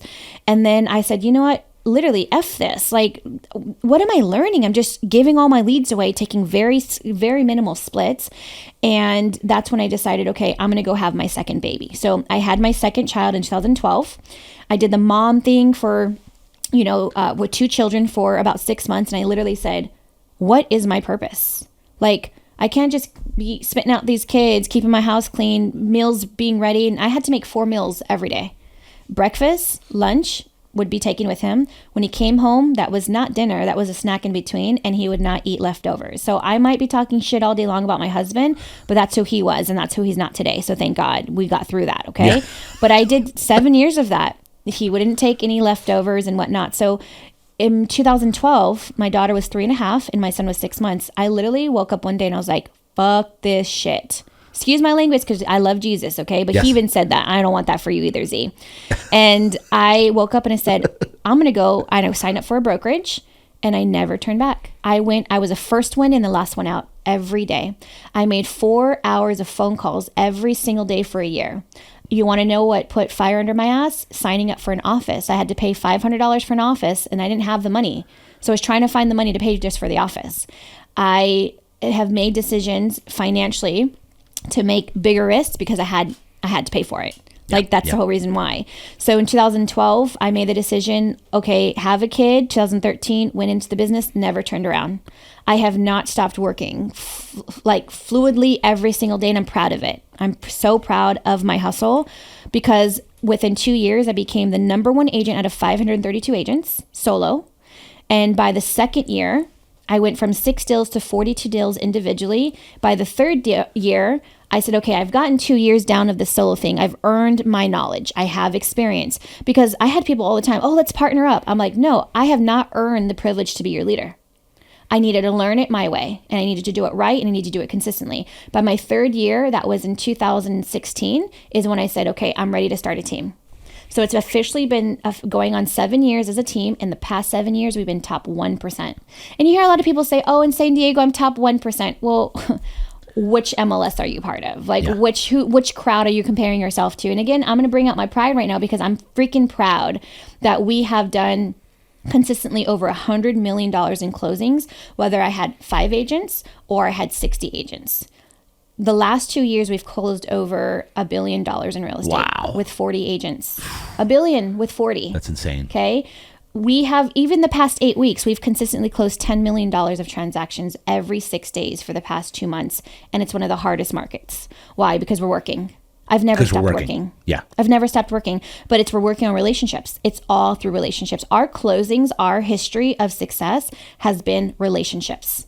Number one, not any referrals, like from, relationships is referrals, not from just referrals from third party, right? A Zillow, like leads type deal. Yeah. No, almost 87% of our deals are SOI. And so talk to me about that. Like, what instilled you to go, how did you learn the relationship, the relational equity type of thing that you're just talking about here? Did you just naturally go into it? Think about it. How do you work more efficiently? You've earned the trust of someone. Why try to go earn it again with somebody else? Your blessings are in the relationships you already have. Yeah. They love you. They trust you. They know you. People don't, they make it way harder than it needs to be. Oh, I don't want to call someone new. Then great, call someone you know. Oh, I don't want to do that either. Get out now. Yeah. Literally get out. Because I challenge and encourage my team partners, hey, if you don't want to call strangers, no problem. Most people don't. I don't want to. Right. But you're willing to go door knock. So you're willing to knock on the door and see them face to face, but you're not willing to make the call and tell them to F off and hang up on you. I don't get it. Like, it's just excuses in my mind. So if you can't even call the people who know, love, and trust you, do you really feel that somebody who doesn't know, love, and trust you you're going to earn their trust? You're going to work 3 times harder. Right. Why do that? Excuse me. So it comes down to identifying your strength and why do you not do what you do and why do you do what you do? And it always comes down to there's somebody in a relationship that you could have done better, but you didn't ask for their forgiveness. It always comes down to forgiveness. And this sounds silly. Someone says, well, I don't want to call them. I sold them a house, but I haven't talked to them for a year. Great. So what do? Oh, I can't ask them for a referral. Why not? Why not? You're getting in your way. You're literally getting in your way. Hey, JD, it's Zandra. How are you? Role play with me. Great. How are you? I'm doing great. Hey, JD, I know you and I haven't talked probably for a year. I know it's your house anniversary. Just wanted to call and say thank you, but don't worry. I'm not calling to ask you for anything. I've really, really fallen off of my normal routine of showing up. And I know that when you and I were working together, I was super proud to help you, identify one of your biggest blessings, building financial wealth through real estate. And it's been over a year since you and I talked, and I just wanted to ask for your forgiveness. I haven't talked to you for over a year, and we had some great times. We hung out with each other for about 2 months, and I really enjoyed working alongside you. And I'm really trying to find more clients like that. And so I wanted to start with just saying my sorries. Like, I'm sorry that I failed to keep up a relationship with you. And that's all I wanted. I want to hold myself accountable. I'm going to call 10 people I haven't stayed in communication with. And I just want to hold myself accountable. So JD, I wanted to say thank you for being an accountability partner for me. Hey, my pleasure. And how are you doing anyways? Fantastic. That's wonderful. Since I'm on the phone with you now, do you need anything? Yeah, I do. What's that? I need a broker right now. Oh, yay, look at that. So that almost never happens. But it's the fact of you got to get out of your way. Yeah. And it typically starts with forgiveness, forgiving yourself or forgiving other people. Because see, what happens is you could go through an entire transaction giving your best, and that escrow officer could have messed up at the very end. Yeah. And now you think that they're mad at you. You think your client's mad at you when you forgot to check in between. Hey, now that we're in the transaction and we got through the inspection, is there anything else I could have done better? If you're not asking how you can be your best version all while still earning their business and having their business, you're failing already. Totally. 100%. So this is why it's important to check in while you actually have their attention. Right. And when you don't have their attention, you need to ask for forgiveness. And you have to be at their beck and call, your client, like they need to be able to get a hold of you? How far does that go? For me, though, I set healthy boundaries, and I always have. Okay. I've had people tell me, just somebody 2 weeks ago, I found you. I Googled San Diego best realtor, and I found you. Great. Okay, well, let's meet. Well, I don't need to meet. And I try to finesse myself through the conversation of understanding his need, his motivation. Yeah. I'm not trying to be a problem solver. I'm trying to find your motivation. Yeah. If I can find your motivation, then guess what? When there's problems during trying to problem solve, you're not going to be mad at me because I know your motivation. So what will end up happening is, hey, JD, you are a very special client to me, but you're not my own client. I have a gift that I love to do. I love to help people. I love to be able to problem solve and to be solution oriented. But I want you to know, not only do I help, with identifying houses for my clients and helping sell for the most possible profit where no money is left on the table, but guess what? My why is my family. So after 6 p.m., if you ever need me, please feel free to text me. I can't guarantee I'll get right back to you as I would normal business hours, but you are a priority, but you're not my only priority. Is that okay? Yes. Yeah. Perfect. What time will I receive a text back the next morning? You know what? The crazy thing is that I work sometimes as late as 2 a.m. So you tell me what's not a good time for me to reach back out to 24/7. Got it. All right. So we're on the same understanding that if you need me, I'm going to get to you when I can. And if I need you, I'm going to reach out to you because you gave me the blessing to. Okay. Perfect. Setting expectations. Yeah. Up front. Some guy, he missed my appointment and he was like, I said, I'm here. It's been 15 minutes. Are you on your way? He goes, I can't meet today. I said, I don't think I'm the partner for you. And he goes, why? You're too busy for me? I said, no, I respect my obligations. You asked for my obligation. My obligation was I was going to show up when you needed me to. I showed up and I'm now an option. I can't make my obligations an option. So good, best of luck. He called me 2 days later asking for me to sell his house still. Oh, really? Yeah. Do you think I took him on? No. I did not. Did he apologize? He did not apologize. He just said something came up. What if he apologized? 100%. What ended up happening is the first time around the first missed appointment, understand that I had the conversation with him. I did have a conversation. It happened before. Hey, I completely understand something came up, but see how I work is I like to work with my partners. I like to work with my clients because my clients eventually become my friends. My friends mean a lot to me. And if you don't want that relationship, I understand that. But see, my business is built off of my sphere.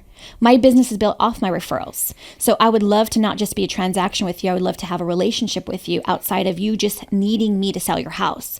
And see, the thing is what I didn't talk about is he was absolutely unrealistic. So he wanted me to discount commissions and he wanted me to sell his house for $100,000 more. And he wanted me to meet when he could. It's a partnership. Yeah. I am not charging you based on my value. Or my commission because somebody else said it. I have value. Either you're going to understand my value that you're going to pay me said commission. If I gave you 3% more than you wanted, why am I not earning a blessing as well? Right? Yeah. And I'm all about negotiations 100%, but I also know my value. You're not paying me for my time. You're paying me for my experience. And there's nothing worse than basically a no-show, no-call. Oh, I'm not, like, and you're then already you want there. Me to discount? And then you want me to give you 100,000 more when I've already told you I cannot make someone buy your property. Like I can't. I can show them why. I can't convince them. They're the one who has to live in it. They're the ones who have to pay for it. So if you're telling me that your nosy neighbor is the reason why you're selling, you don't think that nosy neighbor is going to be a very reason why someone doesn't want to move there? That's a dynamic that I can't control. So I try to work within my limits of control.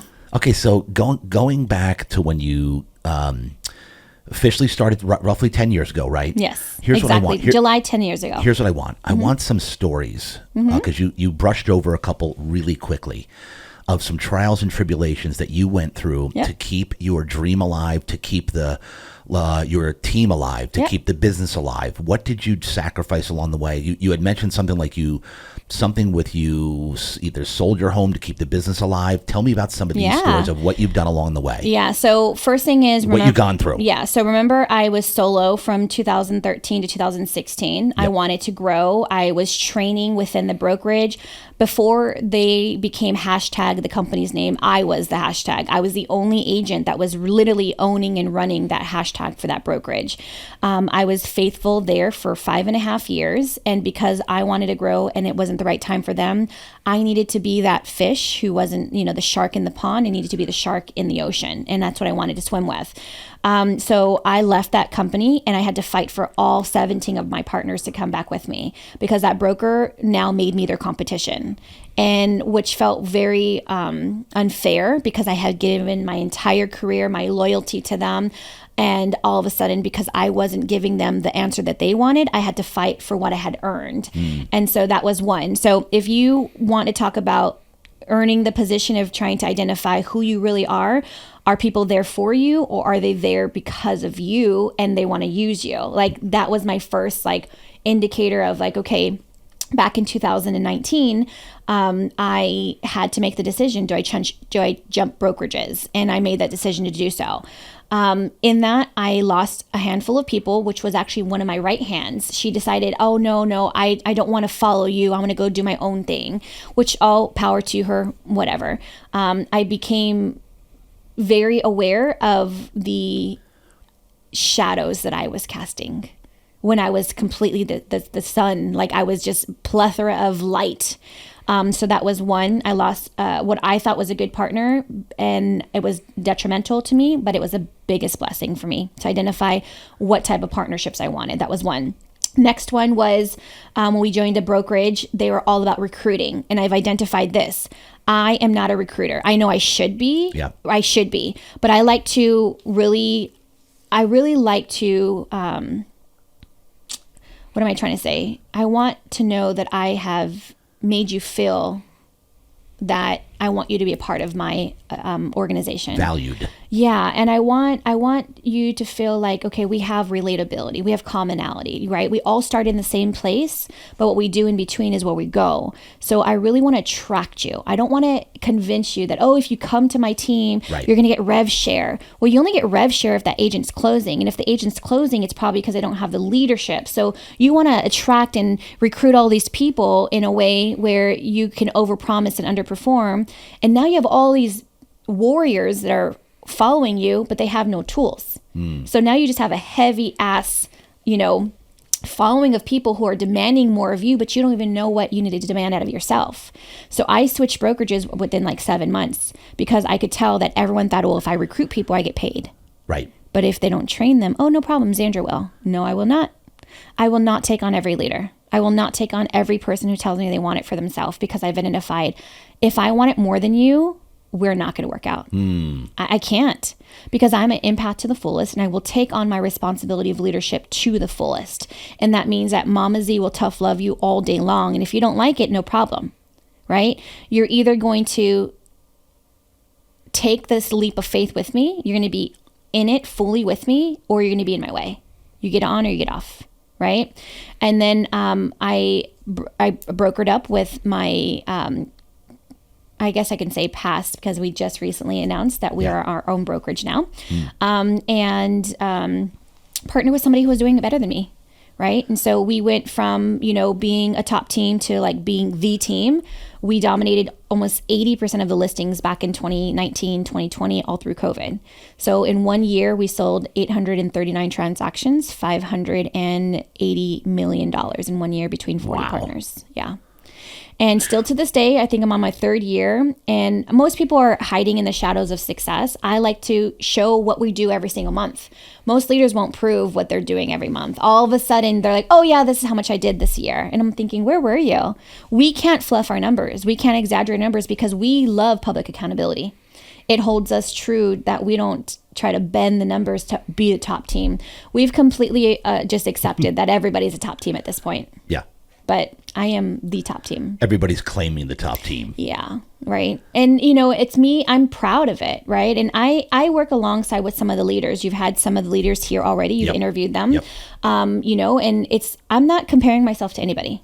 They do their show real well. I do my show real well. But we are all in a freaking circus right now. Yeah. The amount of things that we have to get through, maneuver through, leadership is not easy. And so I commend every leader who is leading a team right now because it's hard.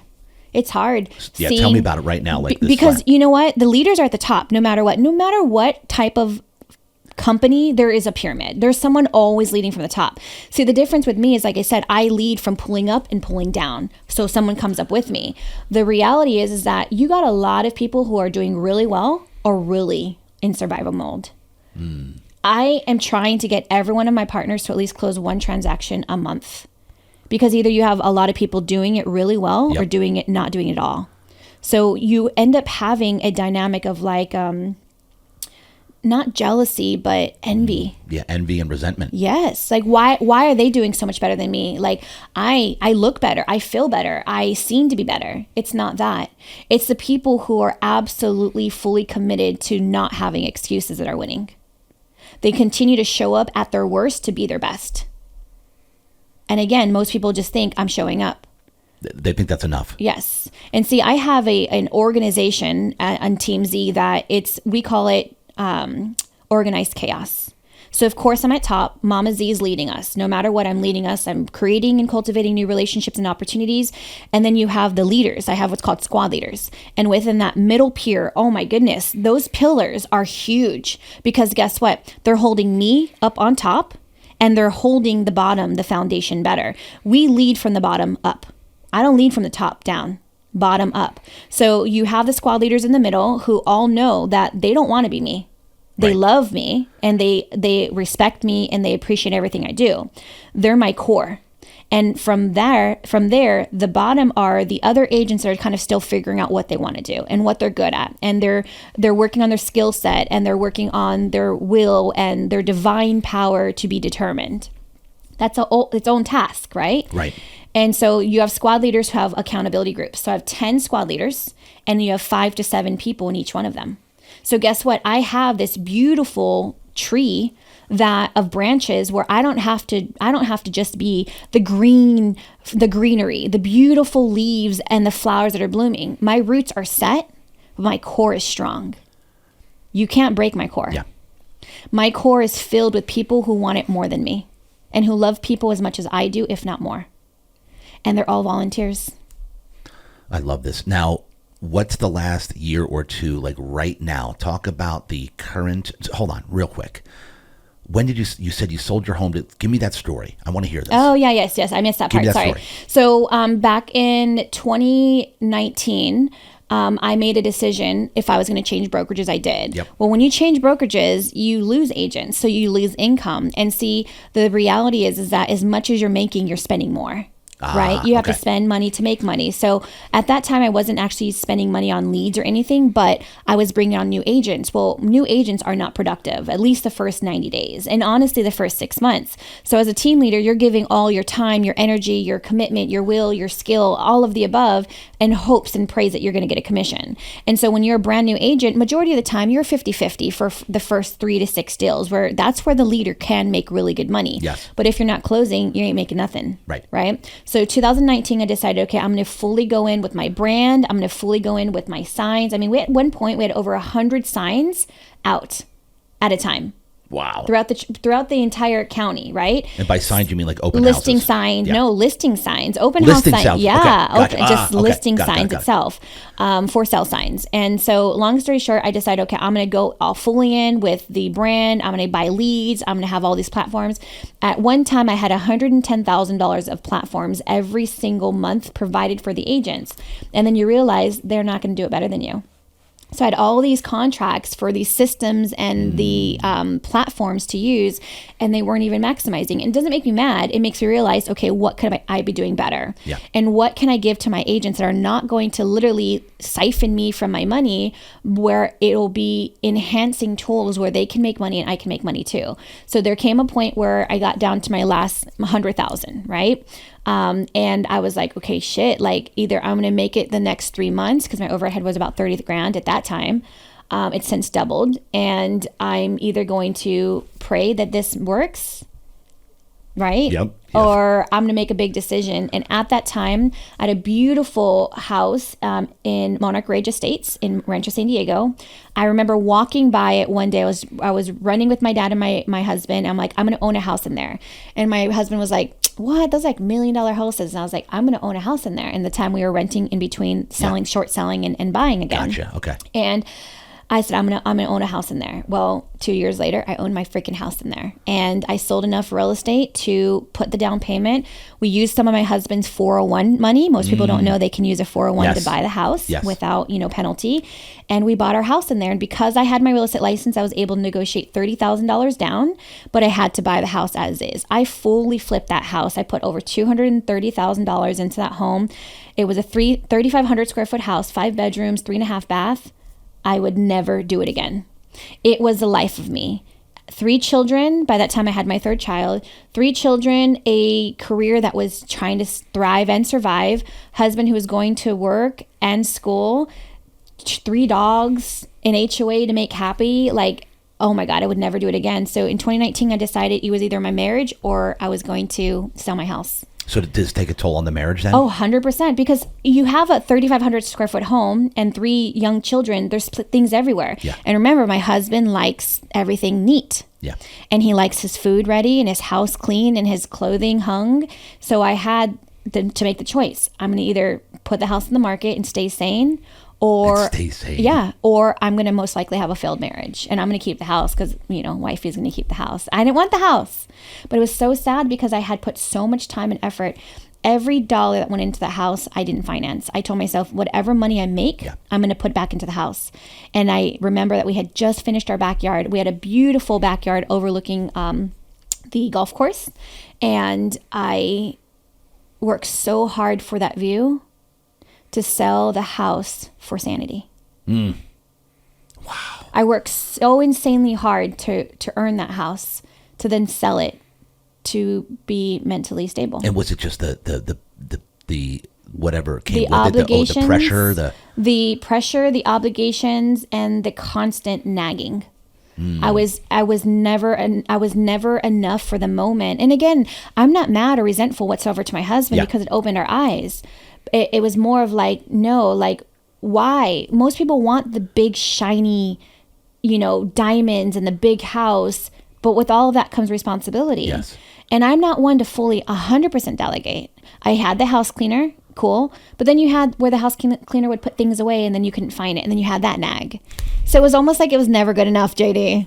Right? I know it was that never one. good enough. And so I just felt like, man, like I had the need to save my business. So I sold our house to keep my business afloat. So I went from a 1,200 square foot company to now a 5,000 square foot building. Yep. So I sold my house to grow the business. Yes. And so my partners know the story. And I know that's why they love and respect me even more. I sacrificed my marriage. There's 2 years of my son's young life I can't remember. And this is also why I have a little bit of that trauma healing through my young son, because I feel really guilty. Through his youngest years, I can't remember them.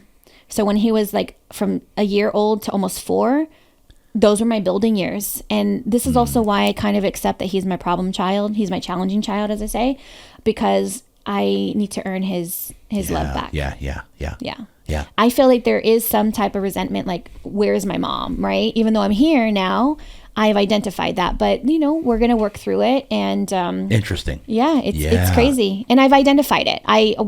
Maybe this is why, maybe it's not. Maybe he's just my boy and he's my problem child, but I'm allowing that to enable me to understand that I'm probably going to have to spend a little bit more love time with my middle child, because he's my son and he's my only son. And is he mama's boy? No. He's not. No, he's not. He's starting to get there. I think now that he's getting older, but he's not daddy's boy either. Yeah. He's doing his own thing. I'm telling you, he's my challenging child. He does what he wants. The apple surely doesn't fall far from the tree. And it's interesting because it doesn't matter what you say along the way. It's what your actions were. Yeah, that 100%. can't be hidden. And kids feel that. Even though he's probably not realizing what's going on. Yeah. It was an action that he saw, like he didn't get as much attention. Right. As maybe he wanted or needed. But it's the fact that you've identified this now. And it's how we do business. It's like with my children, my husband, my relationships, we, more than ever, our industry of sales need to get back into the actionable items of conversations. We've been so easy to be like, just text away, just send an email, send whatever. No, I'm about video messages. I love video text. If I can't jump on the phone call with you, you're still going to see my inflection, my body language. You're going to see me, right? Okay. You're going to see I showed up to work. I'm not just at home in bed and, collecting all this money and just leading from my bedroom. It's more of the, it's how I lead my children now too. We have more uncomfortable conversations. When you find yourself just taking the easy way out, you just walk away. I used to walk away. Right. I used to just walk away. And now it's why are you not fighting for what you really want? And fighting doesn't mean to scream. Fighting is effort. If you are not trying to find out every single day the people who are in your circle what their love language is, you're losing no matter what. Because you are conveying that the way that they need to be loved and understood is not important. The reason why my relationships are strong now more than ever is because I understand what their motivation is. Yeah. Why do they do what they do? So whether it's, and not my friends and my family or my client understand that. But my dynamic every day is to understand how can I bring the best version out in somebody else because they're making me a better person. Yes. And that's how I run life. I love that. Yep. Love it. And so keep digging just a little bit more on figuring out love language, people around you. Yeah. How important is this? If you're not frustrated daily, you're not trying hard enough. Yeah. I mean, truly, right? Because people don't, I'm told all the time, I wanted to tell you, Z, but I was too intimidated. And I tell them, look, your decision is not a reflection of me. Your decision is not a reflection of me. Your decision is based on either you are intimidated by me or I intimidate you. And I guarantee you, I am not here to intimidate you. I'm here to make you understand that your best version is still asking and begging for you to come out. So if I am not making your best version, why are you in my realm? Like, why are you comfortable? Because then I'm just enabling you. Right. And last time I checked, like, being comfortable and complacent isn't going to get you paid. And I believe you're doing what you're doing, not to live, but to just make a living. Until you identify that you want to live past living to make a living, and you actually want to live, and your living is making you, thrive, then I can't make it happen for you. I just can't, and I keep looking at your logo here because it's like, right. My saying is there's no obligation, just an opportunity. There's no obligation to work with me, but there's an opportunity to identify why you should work with me. It is not about me. This is not the Z show. This is not, if it's not my way, it's no way. It's, you don't have to agree with everything that I do, but you have to understand why I do what I do. If you can understand why I do what I do, then you'll always know that Z comes from the greatest of places. Yes, from your heart. 100%. And I'm never trying to have to remember who I am.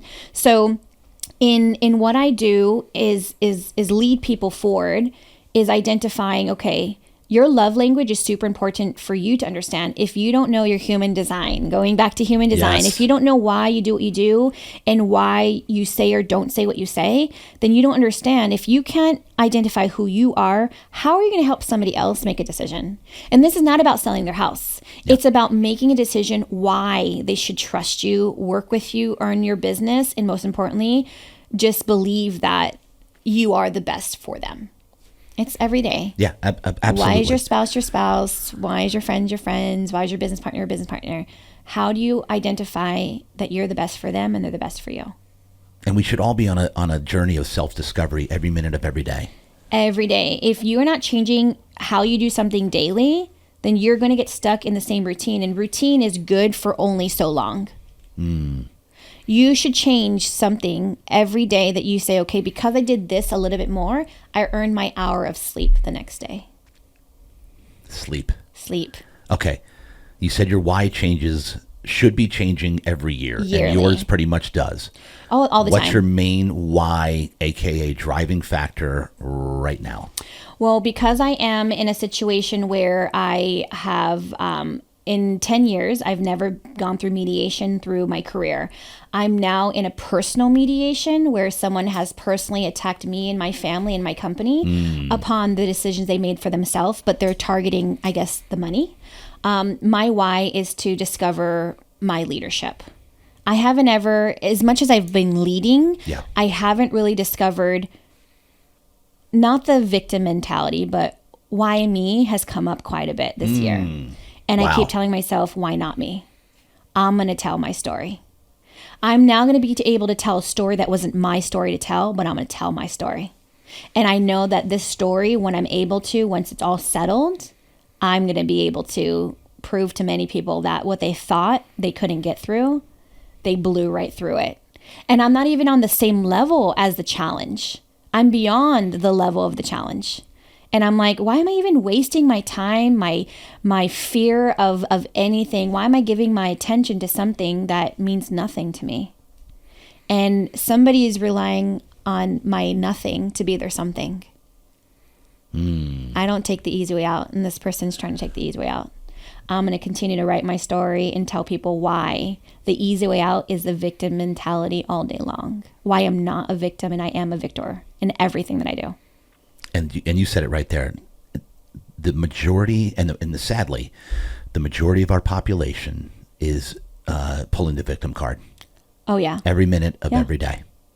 Yes, and that is just not a realm I'm even willing to consider.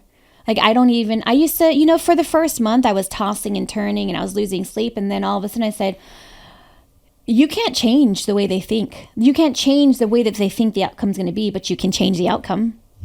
And I can either settle and I can just take the easy way out. No, I'm good. I'll spend my money. The money that they want, I'll spend the money fighting and I'll prove the truth.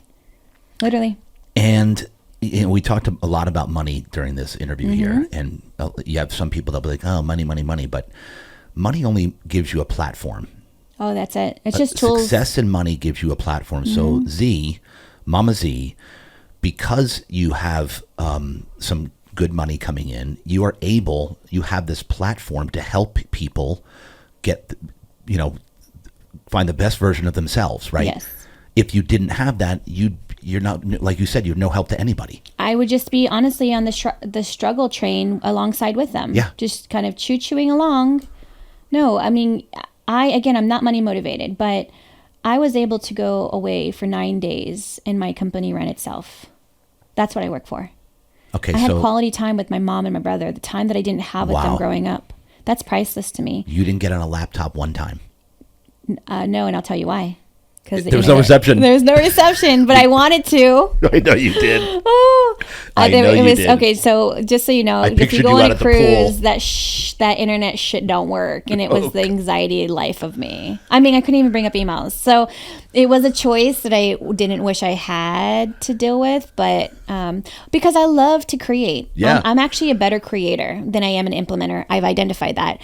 My leadership team always says, "Oh my God, Zandra, like you're so talented." When someone says something to you, all these like little things happen in my brain. I'm like, "Oh, then how about this?" Like every time, every time I'm a creator. I am absolutely right brain creator. And that was rough with no reception. That is an understatement. Rough is not the word. It was bullshit. It was debauchery. It was like the worst thing that could have happened to me, but it needed to happen. So yes, it happened for a reason. It did. When you came back into cell phone range, were you just like, oh, you have no idea. Yes, I was like, this is life. When each time we went to a port, I could do it. And I just uploaded a picture because I will tell you, I live my life through social media, not to prove what I'm doing every day, but to measure my growth. I love when I have a time hop. 10 years ago, this day, this happened. 7 years, 3 years. Yeah. I lived through time hop. I love looking forward to time hop. So it's telling my story because I can't remember every day. And as we get older, we don't remember it, right? Yeah. So I am unlocking these core memories through social media because I decided to stay consistent with my posting and sharing my story to myself, where people think, oh, you're just showing off. Hell no. Yeah. I want to know where I was and where I was going because I never thought I would be here today. It's exactly what my wife and I do with because we're post our entire life on social media. Yeah. Not only to inspire others, like, hey, this is possible, this type of marriage is possible, this type of life is possible, but to time hop. And, this past year for me has been very difficult. It really has. I've been like, well, is somebody following me and now they're going to use this against me? So I actually on purposely haven't been posting and just came to my realization yesterday. I said, fuck this. Excuse my language. I said, you know what? I am living in a limited belief because I believe someone's going to try to use my life against me. That's not going to happen. Nope. So I told myself, actually, it's on my schedule for tomorrow. I'm going to post my last core memories from the past 6 months, because I've had some really beautiful ones that I have not been able to share because I was too worried someone's going to use it against me, that I'm still living my life and that they haven't actually affected me whatsoever, in a sense of, no, you know what? Let's do this. Yes. We're going to play this game. Screw it. Okay, so let's land the plane here. Give our watchers and listeners, you know what? Let's talk, since you're a powerhouse Mama Bear, Mama Queen Bee, Mama Z, the women watching that are they just haven't locked into who they are, haven't strived for anything extraordinary. They're complacent. They've realized, oh, this is just my life. I'm just here to do this or that. Inspire them. Give them something to step out of their thing and go for it. Can you give me something here? I can. And I'm going to read it because I wanted to make sure I had a takeaway here that I believe in, and I didn't want to miss it or mess it up. Okay. Perfect. One of the hardest things for most people to do is to find the courage to just be. Just be yourself. Just be in the moment. Just be real. Just be okay with whatever is happening. And to be you authentically, it's like no matter what, someone's going to criticize you. So in me sharing my strength through my struggle, it's so important to remain authentic to you. Because we get so caught up in what everybody else is doing. You hear people say, oh, don't look to the left, don't look to the right, just stay looking forward. Sometimes looking forward, there's nothing to look forward to. And so unless you find why you understand what's happening to you, be unwavering in your values. Understand why you do what you do and how you do it. Be unflustered by others' opinion of you. Be real. These are things I write down in the middle of the night. Be genuine. And you hear it constantly. Like, what does it really mean to be genuine? It means to be unapologetic. Be absolutely so true to being authentic and to be in the moment, to understand, despite what criticism you face, whether you're giving the own criticism to yourself or from other people, choose to be you. Choose to be understanding that you are beautiful the way you are. You are amazing at who you can be because nobody else can be you. And I know that these are constant things that people say and it's motivating. This shit doesn't motivate me. This inspires me to be my best version. Yes. That's it. It's like I stumble across things that I randomly write down from the years before, and I literally question myself, Z, why were you feeling that way? Why were you thinking that? And I'll tell you, it's always because of the person beside you. If you're not reevaluating who you're allowing to literally determine who you are and who you're supposed to be, it could be detrimental. It's 100%. You need to continue to partner yourself up. And I'm not talking about just the relationship of spouse and partner and intimacy. I'm talking about mental intimacy. I am able to conquer what I do because no one can get through this, which is my mind. I have conquered my mind and my discipline in accepting you got a chance and you got a choice. There it is, ladies and gentlemen. Pronounce your last name. Zandra Ulloa. Zandra Ulloa. Team Z Realty. If you need or want the baddest ass Queen Bee, Mama Z representing, hit us up. DM. All our information is going to be on her post. Zandra, I can't thank you enough. This has been fire right here. I loved how you ended that. That's exactly what I wanted, for our listeners to be inspired. So thank you so much for sharing your very valuable time with me. JD, thank you. I'm here because you are the real deal. Thanks. Aw, thank you so much. Real Deal Talk. That's a wrap. Let's go.